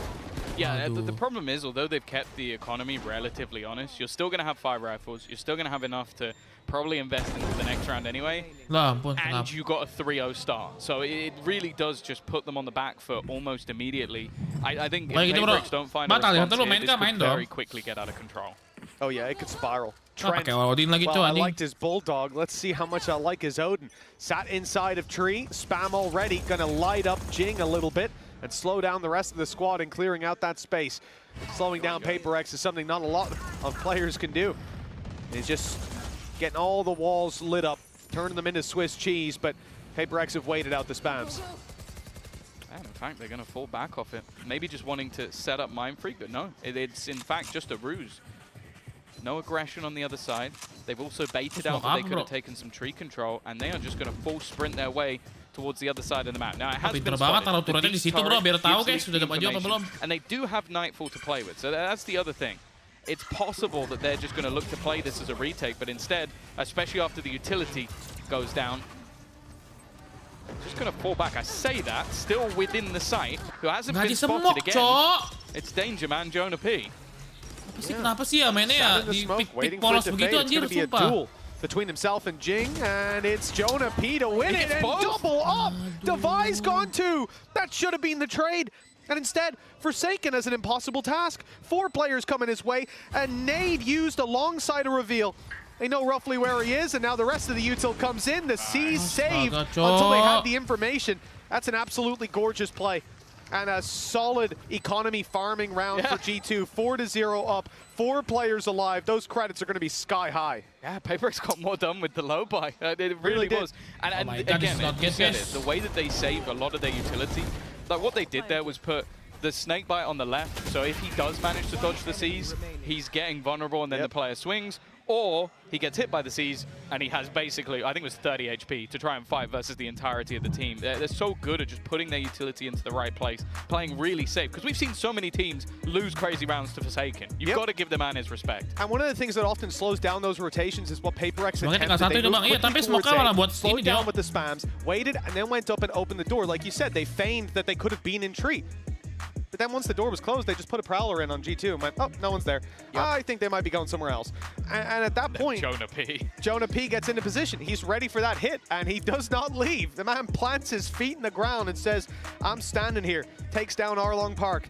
4-0 for G2, and a timeout for Paperrex. They're already feeling the heat. Yeah, understandably so. Like, you've lost your own map choice. Again, I think through fantastic retakes and adaptation from the side of G2 to deal with what was hyper-aggressive, fast-paced rounds. And now it looks like G2 have come into this one, knowing what they're coming up against. I don't think anybody expected Paperrex to swap their comp on this one. And they look very comfortable. Like, again, like you're seeing, whether it's the early rounds where they just seem to be so good at grouping up for the late round retakes and playing as a squad, or even just in that round where you had a surprise player that actually caught Paperrex off guard, which was the whole idea when we talked about Paperrex potentially winning this one, is can you beat them with the pacing? And as Mimi said, right now it is looking that way. There needs to be some sort of response, and while with how many rounds they've lost in a row, the loss bonus is there, Bladestorm available for something. Let's hope this is the start of something. Trent opening the door? He's trying to spot how many players are outside. And now he hears the steps up close, so a little bit late. But that could have been something. Still something to be afraid of on the side of Paperrex. You can see them taking their time and closing the distance. They've heard the reload. They know there's another wave of spams about to go, and they think they've bypassed it, but there's still someone covering it on the walk through. They've seen that one man of something has already crossed. Nightfall to be used, but something's around the back. He's gotten closer than expected. Icy covering it from up top, though. Now they maintain their control, slow the push from Paperrex, send them in the other direction, but Jonah P waiting as usual on a sliver of HP, and he triples up Divide, the last man standing. Another unbelievable round from G2. They barely break a sweat. Unless Divide can turn up the heat, and he doesn't know that there's a player sneaking right around behind him. They've got the spike as well. It was irrelevant whether or not he managed to win the battle over on the A site with the spike being down on B, but yeah, Jonah P today is just having one hell of a performance. We saw, like, he was pretty good in the last map, but this has been ridiculous. Like, being able to re-isolate each one of those jewels, it's just solid positioning. Dodges the initial utility, re-peeks back into the second player, and then just tries to catch a time. Like, he knows if he just allows him to swing, he's definitely dead. Yep. But that's got, it's got to be infuriating. It's even the fact that he pulls back around the corner for a second. These players hit by Nightfall going the other direction. They're thinking he's going to jump on the box. He's low HP. No, he just wide swings them again and again. Gorgeous play. And 5-0 for a reason. G2 are looking unbelievable. Paperrex struggling to get even a round on the board just yet. A rifle for something and pistols to back them up. This is the kind of round where they have so far done the most damage. We'll see if that carries through and converts to a round win. I think the Nightfall. Santai dulu aja guys, slow. Overdrive. Menang nih round ini guys, menang nih. Yep. But then again, look at the position that Trent is playing in. Like, just consider that right now. He is literally just playing full retake. They've got the Viper's Pit down on one side. They know that in these moments, there you go. They've expected the Nightfall. As said, sometimes it really does look like Paperrex are just reading from the hymn sheet of the opponent because they've used their ult. It's not really gained anything, and G2 are very happy to play the retake. Yep. They were ready for this from the get-go. One flank position from Forsaken, though, that could catch them off guard. Look at that. He's got a nasty angle. He hears the steps, and Jonah P, a taste of his own medicine. Dropped from behind. A rifle to be recovered. Paperrex with a stance to fight from James caught off. The finger gun's not doing the damage. They'll concede the space, let them down the stairs and fight them on the site, but Leap wins that one too. Now looking for control over Tree. They'll find it for free. It's Maine. They've got a fight, and the swing is good with Leap getting his third of the round. It's another successful defensive side. Already guaranteed to be equal at the half, and I don't think G2 are going to slow down. It's just how confident they're playing. As said, like, to just completely give up the site to Paperrex, have that much faith in your ability to retake, but you kind of understand why. Like, look, well, 4 of the 6 rounds they have on the board are off the back of retakes. Maybe some less so than others. How the rounds were actually played out, but it wasn't even that close in the end with how much time they actually allowed them to set up. I think, what, like 2.5 seconds still remaining. They are looking super comfortable. Again, we're going to see an investment, but using that Nightfall in the last round to very little effect. It was more the lack of information that gave them that sight. Operator in for something is an attempt at a change. Yeah, the thing is, though, that it's not like there's been big peaks coming out of G2. They're very happy to sit back and let Paperrex push into them. Lockdown in play. Jonah P. Again, the positioning was perfect. But he positioned himself right in front of Divide's spray. Again, good isolation of the jaw, but at least Paperrex have managed to keep this one even. One of the better opportunities they've had. Now, it's going to split the defense quite a bit more. Showstopper is available for Icy. So again, if they wanted to, they could lean further into these retakes. But you can see Valyn is just going to be jump spotting. Now, all he's looking for is information. Santai aja guys, mau gimana bro? Kan udah gue bilang match ada up and down, kalau lagi down ya udahlah. Terima saja. Where Trent's playing. If Leaf swings this and they get the kill, they will run back in the other direction. In fact, they're going to do it anyways. Something. Now moving through to re-clear this space. He hasn't gotten the peak he wanted. The patience of G2 is commendable, to say the least. This swing, yes, it works out. Icy's down, but the trade attempt is there. Down to the shorty, closing the distance, something playing a crazy game, upgraded to the rifle, downgraded, perhaps, and Leaf doubles it up, keeps it doable for their side. And Trent, oh, Mindfreak knows he's up close, but now the info goes both ways. The spray comes close, Mindfreak, the adjustment for the double. The first round for Paperrex at long last. Yeah, I think again, a lot of it comes down to just being able to get into that site and find the opener. Like something does well with the operator and then just playing off of that late round. And again, even just the trade out through the smoke was pretty big because we've seen such high impact rounds from Jonah P. This will get them onto the board.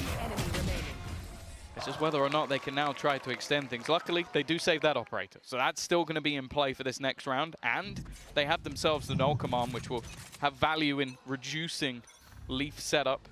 Instead, though, the defense have got aggressive on both sides of the map. Nah, gitu. Tapi Jingnya nggak nembak kepala, guys. Usually talk about the push and the pull, but this was just the push. Paperrex found themselves the pick. It's being traded out on the other side. C-site left for a retake. Nano's broken already, one activated. Will slow them down, section them off, but actually, I love this. I adore this. A little bit of damage done. Jing and Forsaken now decently low, but the plant will come through. Paperrex have some ground to fight from. Trent's trying to. Kalau nembaknya anak kepala tuh udah pusing banget. He's been denied. Well, denied the ult, maybe not denied the kills. Icy still going strong. Salah banget ini Con, nembaknya tadi karena nembak kepala loh. At least was no one there. And the rest of the team just looking to push together. It's all going to be on to one. And while Divide, try as he might, won't manage to get anything. Yeah, they might have hit him with the knife, but he stopped the show himself. Gorgeous stuff from Icy. Really impressed by him in this series so far, and by G2 in general. We expect this to be a close one on a surface level. There was always the chance of a mismatch of styles or of Paperrex. Look, like you pointed out earlier, Tom, on a downward trajectory in terms of international events. Last time they were at a Champs, Grand Finals, top 2. Now, they're being challenged in the first round. It's not a good look, but it's a fantastic look for G2. Coming from the challengers section of Valorant, the heights they've reached already, unbelievable. They may just be about to 2-0 Paperrex, certainly if it keeps going this way. Even bit back before. Dari DRX kemarin nih, bro. VCT, there was conversations about could this team just beat them anyway. Yeah. I think that was answered fairly quick.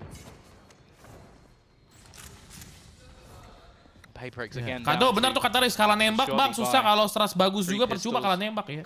Di RX kan stras sih bagus ya, tapi kalau kalah nembak kayak kemarin beberapa match mereka juga burik banget kalau kalah nembak. Tapi kalau lagi nembaknya bagus mah berat kemarin kita kalah kan. Paperrex sama DRX-nya Paperrex kalah bro.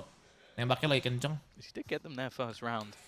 Mau ada stras, nggak ada stras mah emang kalau. That's going to be revealed. Solid utility, maybe not the gun for it, or maybe it is. Maybe I'm wrong. I take it back. Somehow Trent's made that work. Well, he's finally put down. Too little, too late.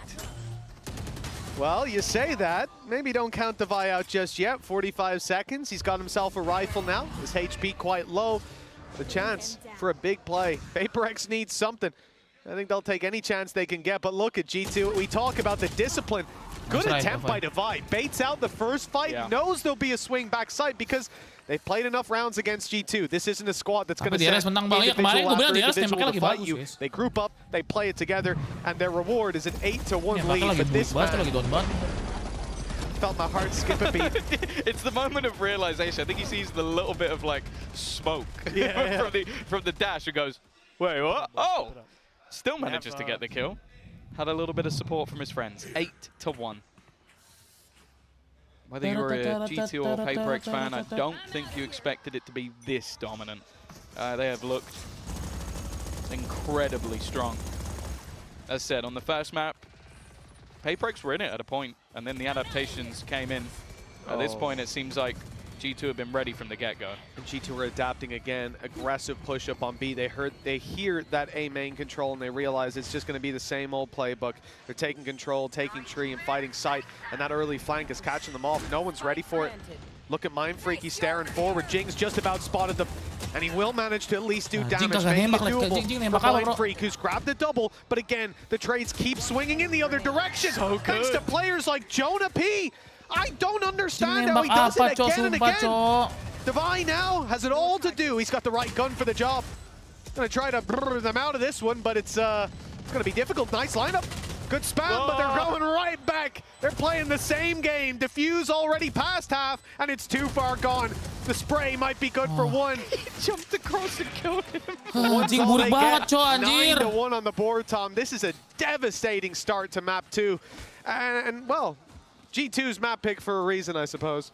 Yeah, even still, like it's been a solid map for Paperrex. They're just getting shut down. As I said, last time they played Jing, I think it was 28 and 14. Jonah kencang banget ini bola tuh. 10. Like he's not been in the game at all. Iya, pedes Like, I banget, don't remember saying his name once. Like it really, and that never happens. That never happens. Tenang, belum 13, santai aja. Individually skilled players we have in Valorant, but right now it seems like individual skill doesn't matter. Whoever they face off against, they're getting destroyed. Like this is a pure team performance. The reads are impeccable. Like every time that Nightfall is online for Trent, he is out of the site and then he's going back in. Yep. And they are so happy to do that.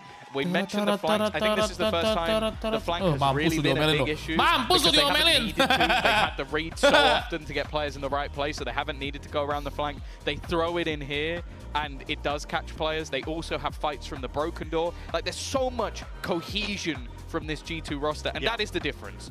Is it individual skill winning them all of these rounds? No. It is the cohesion between the players that they'll be supportive utility. Okay, Jonah P has won them a couple of rounds with straight BS. Yep. Like just like 100%. unbelievable 100%. From positioning and skill, but like other than that, they're just outclassing.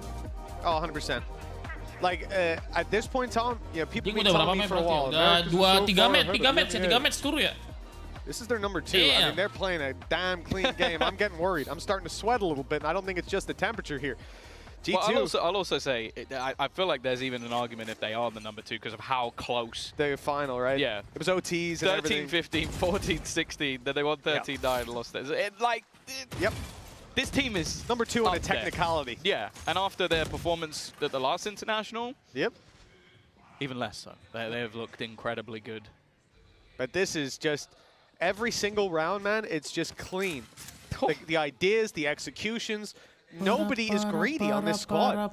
Everyone's just playing it for the numbers to win the game, and that's all you can ask for. Valyn starts it off. Jason nembak, bro. Will be a trade, but he's taken a lot of damage. Mati A lagi more tuh. direct approach this time from Paperrex, but I'm going to sound like a broken record. These retakes have been stellar. Something's trying to get ahead of it. I really don't mind him pushing up, trying to fight more aggressively. They haven't been able to hold, but again, an impactful double from Jonah P. He's left to fight this alone. Oh, it's a bit of a wide swing, but they will peek it together. Forsaken puts the second round onto the board with 3 kills. At least something. Maybe kesempatan they buat can start nge-hack looking Paperrex, at Bang. Iya, curses. Cok. Biarin lah, nggak apa-apa.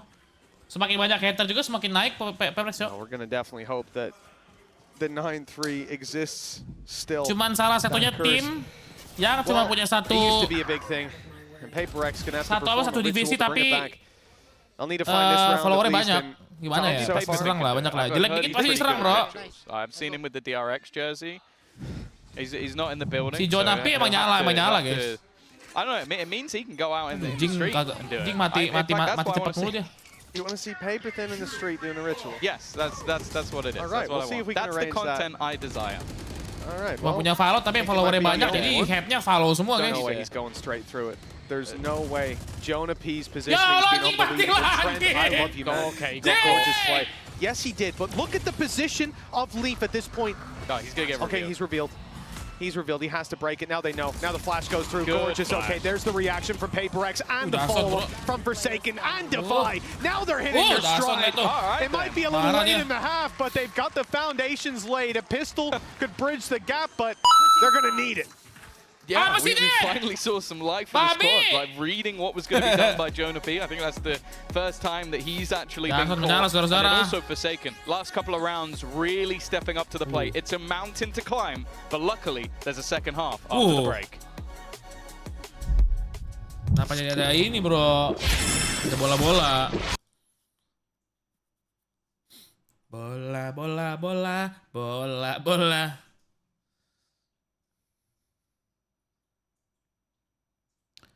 Menurut lo Paperrex gagal sini bakal ada rombak nggak, Bang?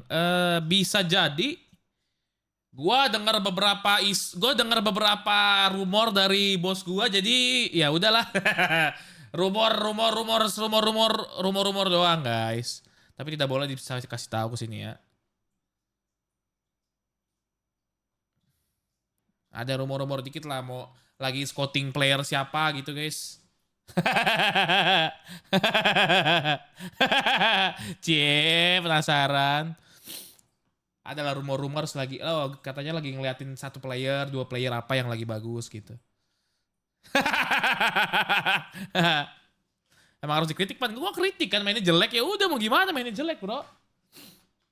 Tapi kalau lu kritik tuh, lu tuh kritik jangan ngatain biggest flop, tim tercok. Ya udah, kalau kalah mah kalah aja, guys. Kenapa harus dikatain choker lah? Tim yang bikin malu tapi masuk champion gimana caranya coba? Bingung gue kadang, Cok. Ya gak sih?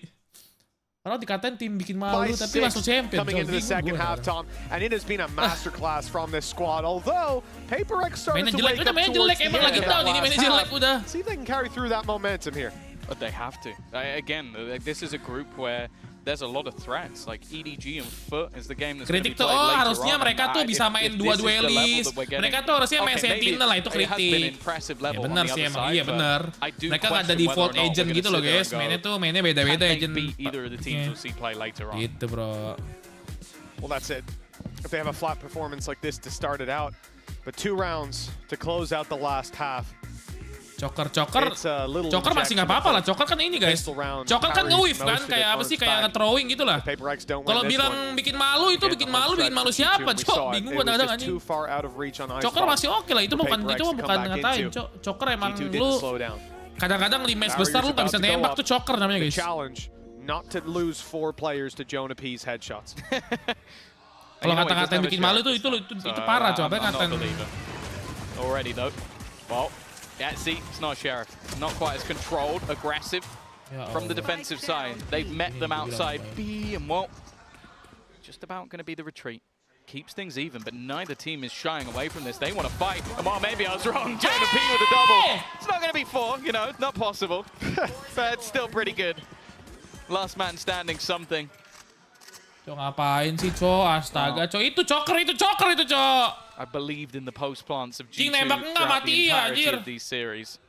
And I don't think I'm going to start to not believe now. No, I don't really care what the number is for Jonah P.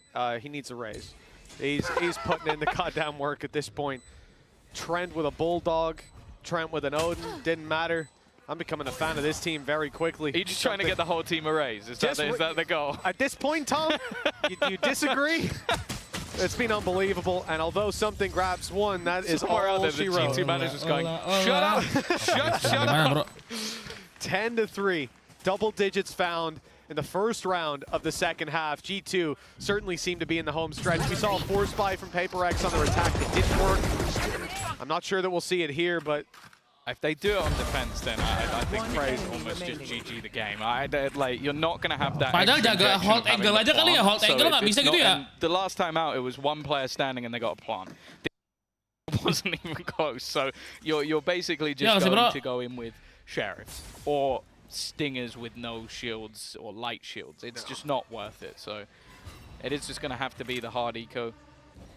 Jing. Susah juga waktu itu namanya, guys, itu namanya apa sih, fans yang nggak suka gitu.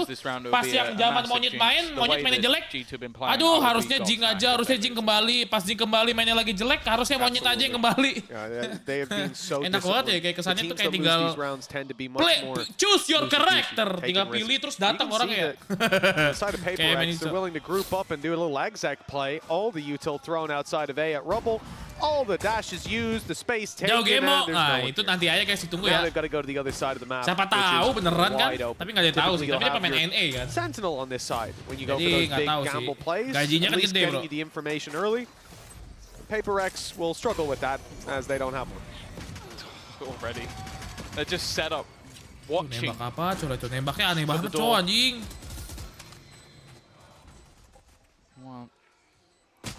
He's going to be met by Leaf. It's only a pistol player, so not the end of the world, but we'll garner him an extra orb at least. For the rest, they've dropped a couple of plays. This really isn't bad. Where did that come from? Again, Forsaken.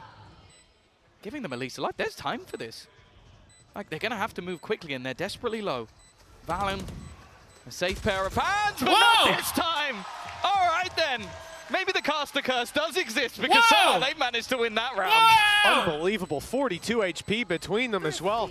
MasterCard Thrifty pulled out of absolutely nowhere. Typically, when we see those, there's at least a small bit of investment, but this really came out of the blue. Double digits for G2, sure, but that lead not extended on, and now the economy. Hey, of all the ways to start this half out, this may well end up being one of the best for Paperrex. Surprisingly. Gitu dong. Yeah, I wouldn't recommend it as something you should attempt. That's not a foolproof strategy, that's for sure. It's funny as well, because the time they invested into round number 2 as a force buy. Jason top frag bro, ini Jason udah menyala sih. Jing aduh dua. They win with 2 players standing. It's the most Paperrex thing on the planet. And here goes Jing, continuing that train of thought. He's looking to battle and brawl, maybe get some confidence back. He's definitely had a bit of a rough map so far, but I don't think anybody's doubting that he can turn it around. Yeah, that was his 3rd kill so far. Push up from something, good space taken. Turret not watching this angle, and it's left open for a moment. He has the timing. He has it perfectly. And he's not greedy, just taking the one and backing off, holding the position now. Trent and Icy, the last 2 standing. And it looks like Paperrex have really Masalahnya tuh Paperrex tuh gue belum pernah lihat ada yang jago hold angle, guys. Back into this map. Mindfreak agak oke lah hold angle. Hold angle yang jago banget tuh Primi, anjir. Primi jago banget hold angle, anjir. Gila dia. Firing squad waiting for them. And it's nice and easy. Just leaving Trent. Ya, ngasih bro. Just a sheriff. And if he wins this one, Paperrex may nah, just walk off the stage. 10-5. Halfway there. It's still a long, long road to go, and I think we know that getting back into mereka tuh jarang mau diem gitu guys. Mereka tuh jarang mau diem. Hold angle. Paperrex tuh pasti gerak gitu bro ya. Gets everybody hyped up, gets the blood pumping. Also just proves, you know, we can take these rounds away from them. Kalau kalian pasti kan bang, ntar tahun depan beli lo pemain. Ya kalau misalnya Paperrex tinggal pilih kan mau siapa, Primi ambil, Demon One ambil, ZOWIE ambil, ambil aja semua. Bayarnya pakai apa cok? In Madrid as well, one of the craziest shotgun plays. No, the craziest shotgun play I've ever seen. Kayak enak banget cok, ambil aja, ambil, kayak bisa dibayarnya anjir. Player-player jago semua lagi, bayarnya kan masih mahal, cok. Certainly not afraid.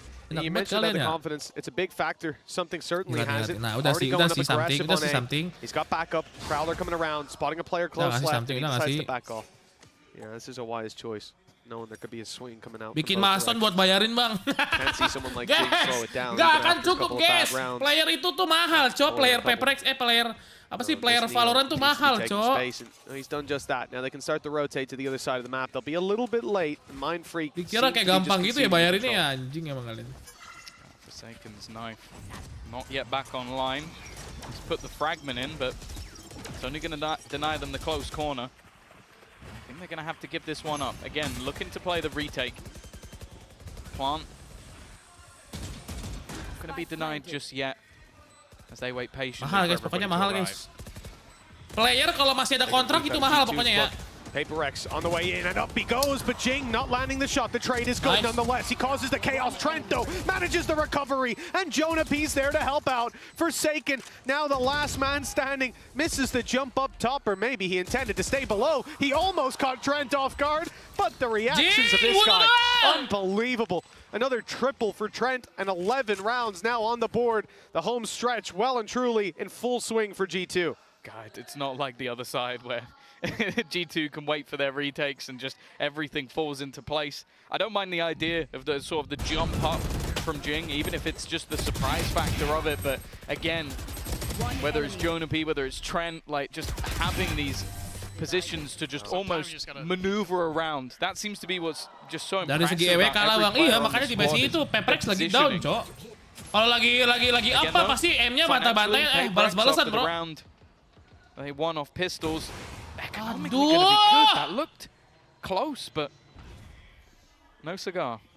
Just a hair away, but it's enough. Paperrex Don't claim the early advantage. G2 stacked up and ready to blitz out of this choke point. If they go for it, they could be in trouble. You've got Jing and Mindfreak ready to exact vengeance on them. Instead, the spike is shifting. Kalau something mati selesai sudah.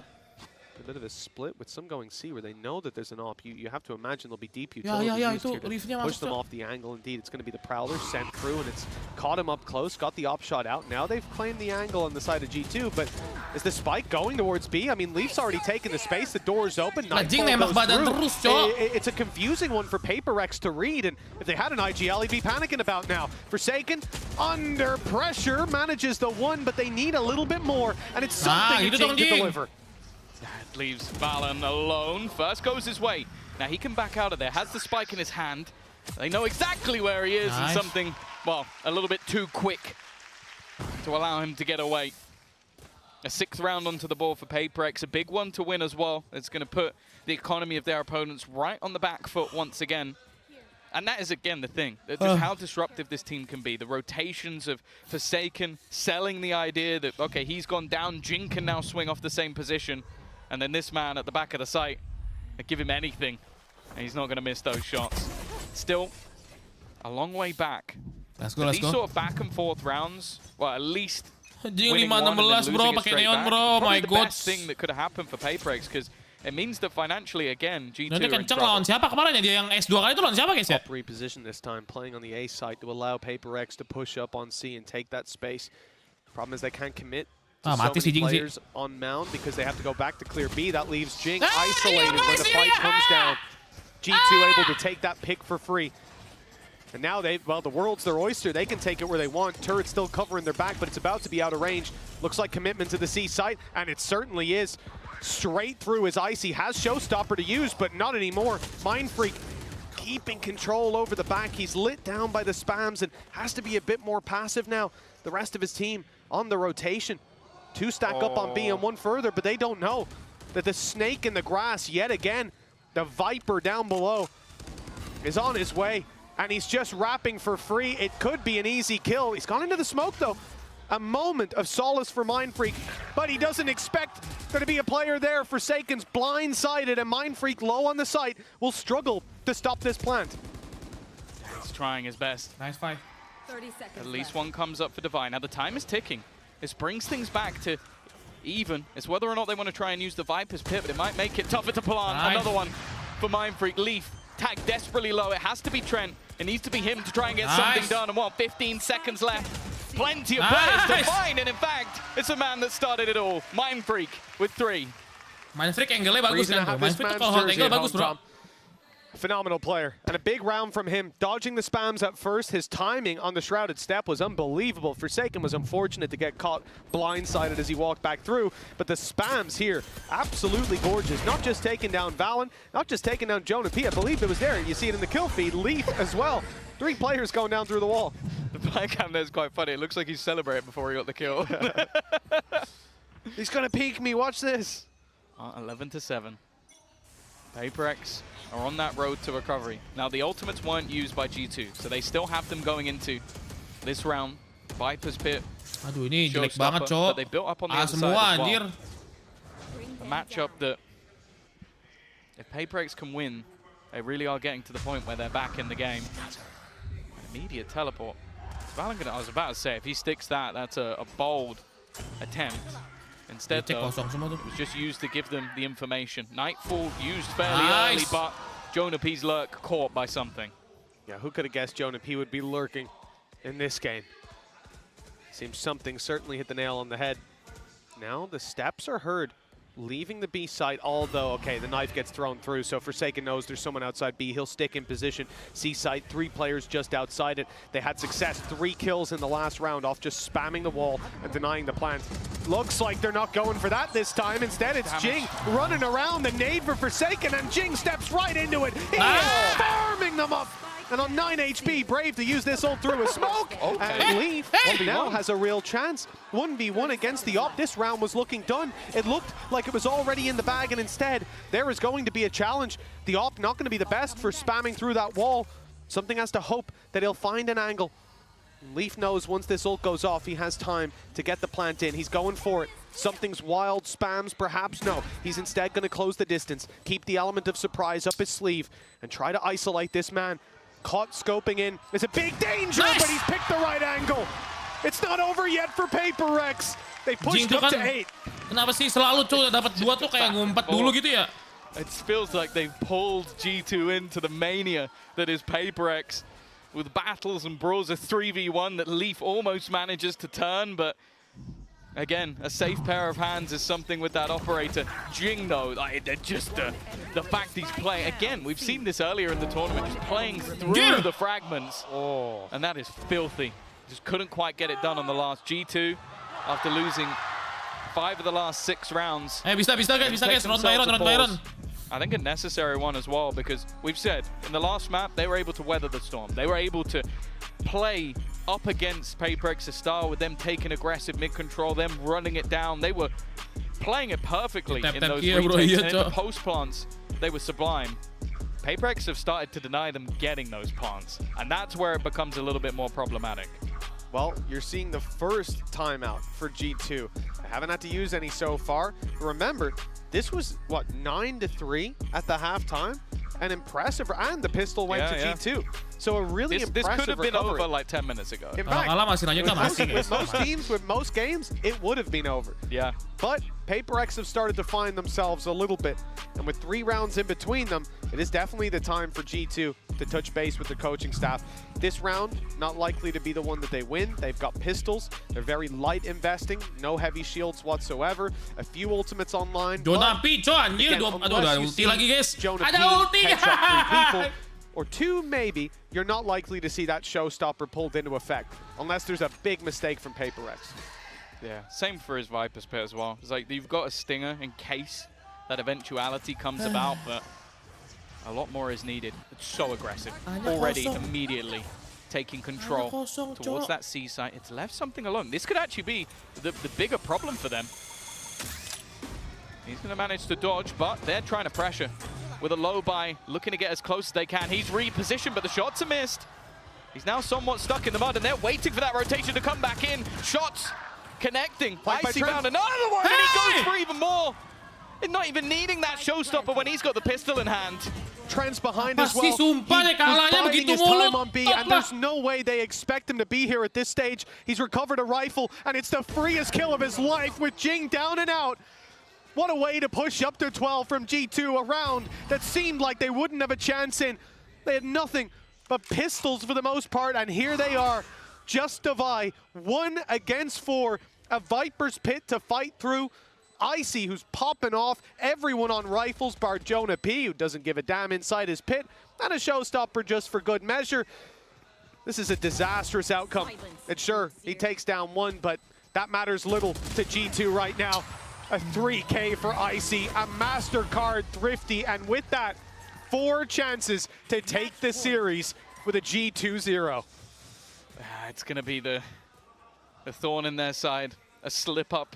And one that it's unfortunate. Like, you put your operator on one side, and I thought that was going to be the main problem of the round, but it's mainly just the fact that Icy's able to wrap back in, and then I think he spots, that's it, it's just the shrouded step. He sees just a tiny bit of information, and is completely ready for anything Mindfreak is going to do. 12 to 8. Operator now gone as well. Can't be back on the board for Paperrex in this round. It's been a huge part of what they have. Jing, he's gone as well. The showstopper's active, but Mindfreak's up top. No one was close enough to trade him out. Big swing from ZOWIE as well. They'll double up on it. Paperrex now with the advantage. They punish the early rubble control. The response seems to be to take it the other direction. The steps are heard as Valyn moves up towards B main. They know that he's on his way here, and something is more than ready to execute him. But Valyn starts to run back. Timing for something isn't great because the turret's still there. It's going to catch him and give the information. They know that push has come through, but it does get the rotation to the C site. But that's the thing. If he doesn't peek that, it will have actually been a perfect stack up for them on the C site. Now G2 can call into question, okay, if he's pushed up, they know it's not B. They know the fake that we sold isn't going to be there. Forsaken under pressure, but he can't afford to give the game away here. And well, but now already they've lost 1. This is an awkward fight to take. He's just about going to make it around the corner. Trent is so smart. He throws the reveal and then just swings it, knowing that they're probably going to go for the peak. Nightfall goes through in the back of that. Forsaken catches Valyn, though. A huge kill, but with the Nightfall hitting, Trent takes his moment to go for the flank, moving around through heaven, sees that it's clear. Now you know that the defender spawn is not where they're coming from. It refocuses Leaf. He's now looking towards the water, where he's already heard Mind Freak. TP across, waiting for the steps, and he's turned at the wrong moment. A free kill. Trent now has to do it all. He's pulled out multi-kills so many times in the past, and the first is his, but he's got to swing in and deny that defuse. Not this time. 12-9. 3 more chances for G2. Yeah, then, well, again, it's going to be a break back immediately after we see that pistol round victory. You got yourself what was a nice attempt to turn back around. After the early battles, it was looking rough, especially with the information that something was able to get with such a deep position. But even still, once Leaf went down, the position for the retake or the clutch for Trent just wasn't a good one. Nah, ketawa-tawa dong guys. Nah, gitu dong. Paperrex looked to rise. Economically, though, again, they're still almost fighting off the back of that pistol, and it's given them enough to purchase once more. And no surprise, we're seeing a push-up on A. Yep, they've had success taking it. Mind Freak alongside Jing. Forsaken early knife for info on C. And the aggression from something successful, at least in the last round, for the information. First fight doesn't go their way. Mound control given over to the side of G2. Orb to be taken. 2 away now from a lockdown, and the push-up on A. The slide in from Jing is gorgeous. Jonah P didn't stand a chance. Tapi lihat nggak, si Jing nembak apa nggak? Nembak badan, Cok. It's got to be infuriating. Udah ketahuan banget, Jing lagi burik banget, guys. Nembaknya badan terus. And now, Jing sliding into position. The B site looks to be the point of contention.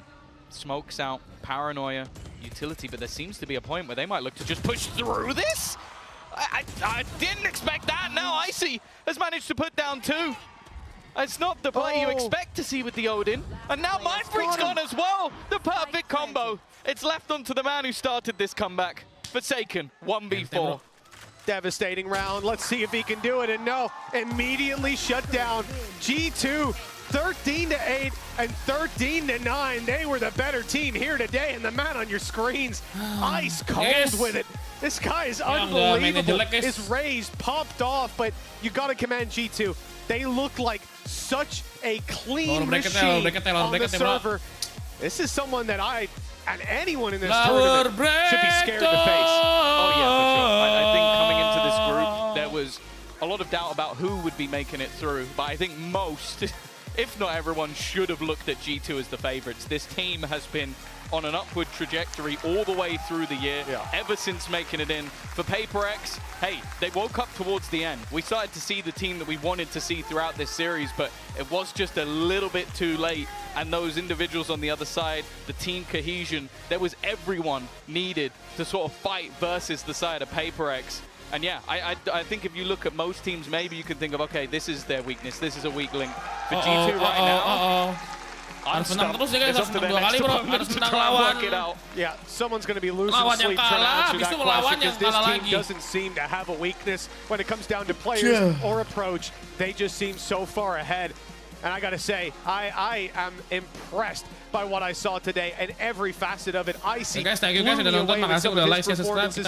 Jonah P, that man, he needs to be studied. He needs to be studied. I want to know what he ate, what he did in the morning. What's his routine? I'm copying it.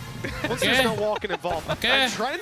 Look, here it is. Here it is with the pistols as well. The 4K that kicked it off. And this set the tone for the map. And I don't think the tone changed. There was a little moment. I would say there was a decent moment. But again, they made it competitive. Just too far behind. And that was our fear going into the second half. I think the retakes were incredible. Like, that was what really made this team. Guys, biar dilempar aja, bentar ya.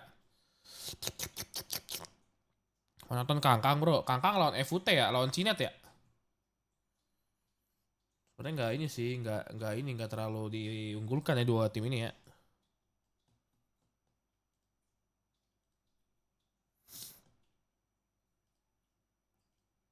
Bentar, Kangkang EDG.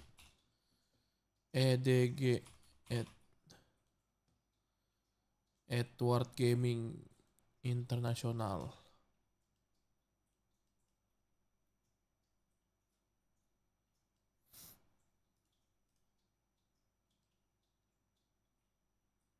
Bikin thumbnail dulu guys.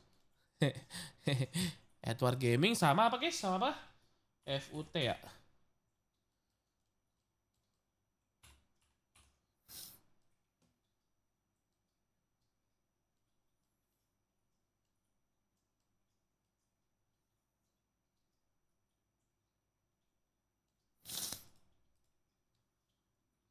발린 선수 만나보겠습니다. 승리 정말 축하드립니다. 이제 유일하게 G2가 어센션 팀에서 챔피언스를 진출하게 됐는데 그리고 이전에 또 다시 한번 페이퍼렉스를 오늘 이긴 승리 소감 한번 먼저 들어보겠습니다. The only Ascension team in champs and yet once again you took down PaperX. How is that? How does that win taste? It feels very good to come out for our first match and come out with a victory. We know it's going to be a long journey, but to start off strong means a lot to us. We put a lot of effort and preparation for this match, so I'm glad that it all paid off, and the boys showed a great game today, so thank you to my team. 이번 챔피언스를 통해서 이제 첫 경기를 정말 좋게 출발하게 돼서 너무 기쁘고요.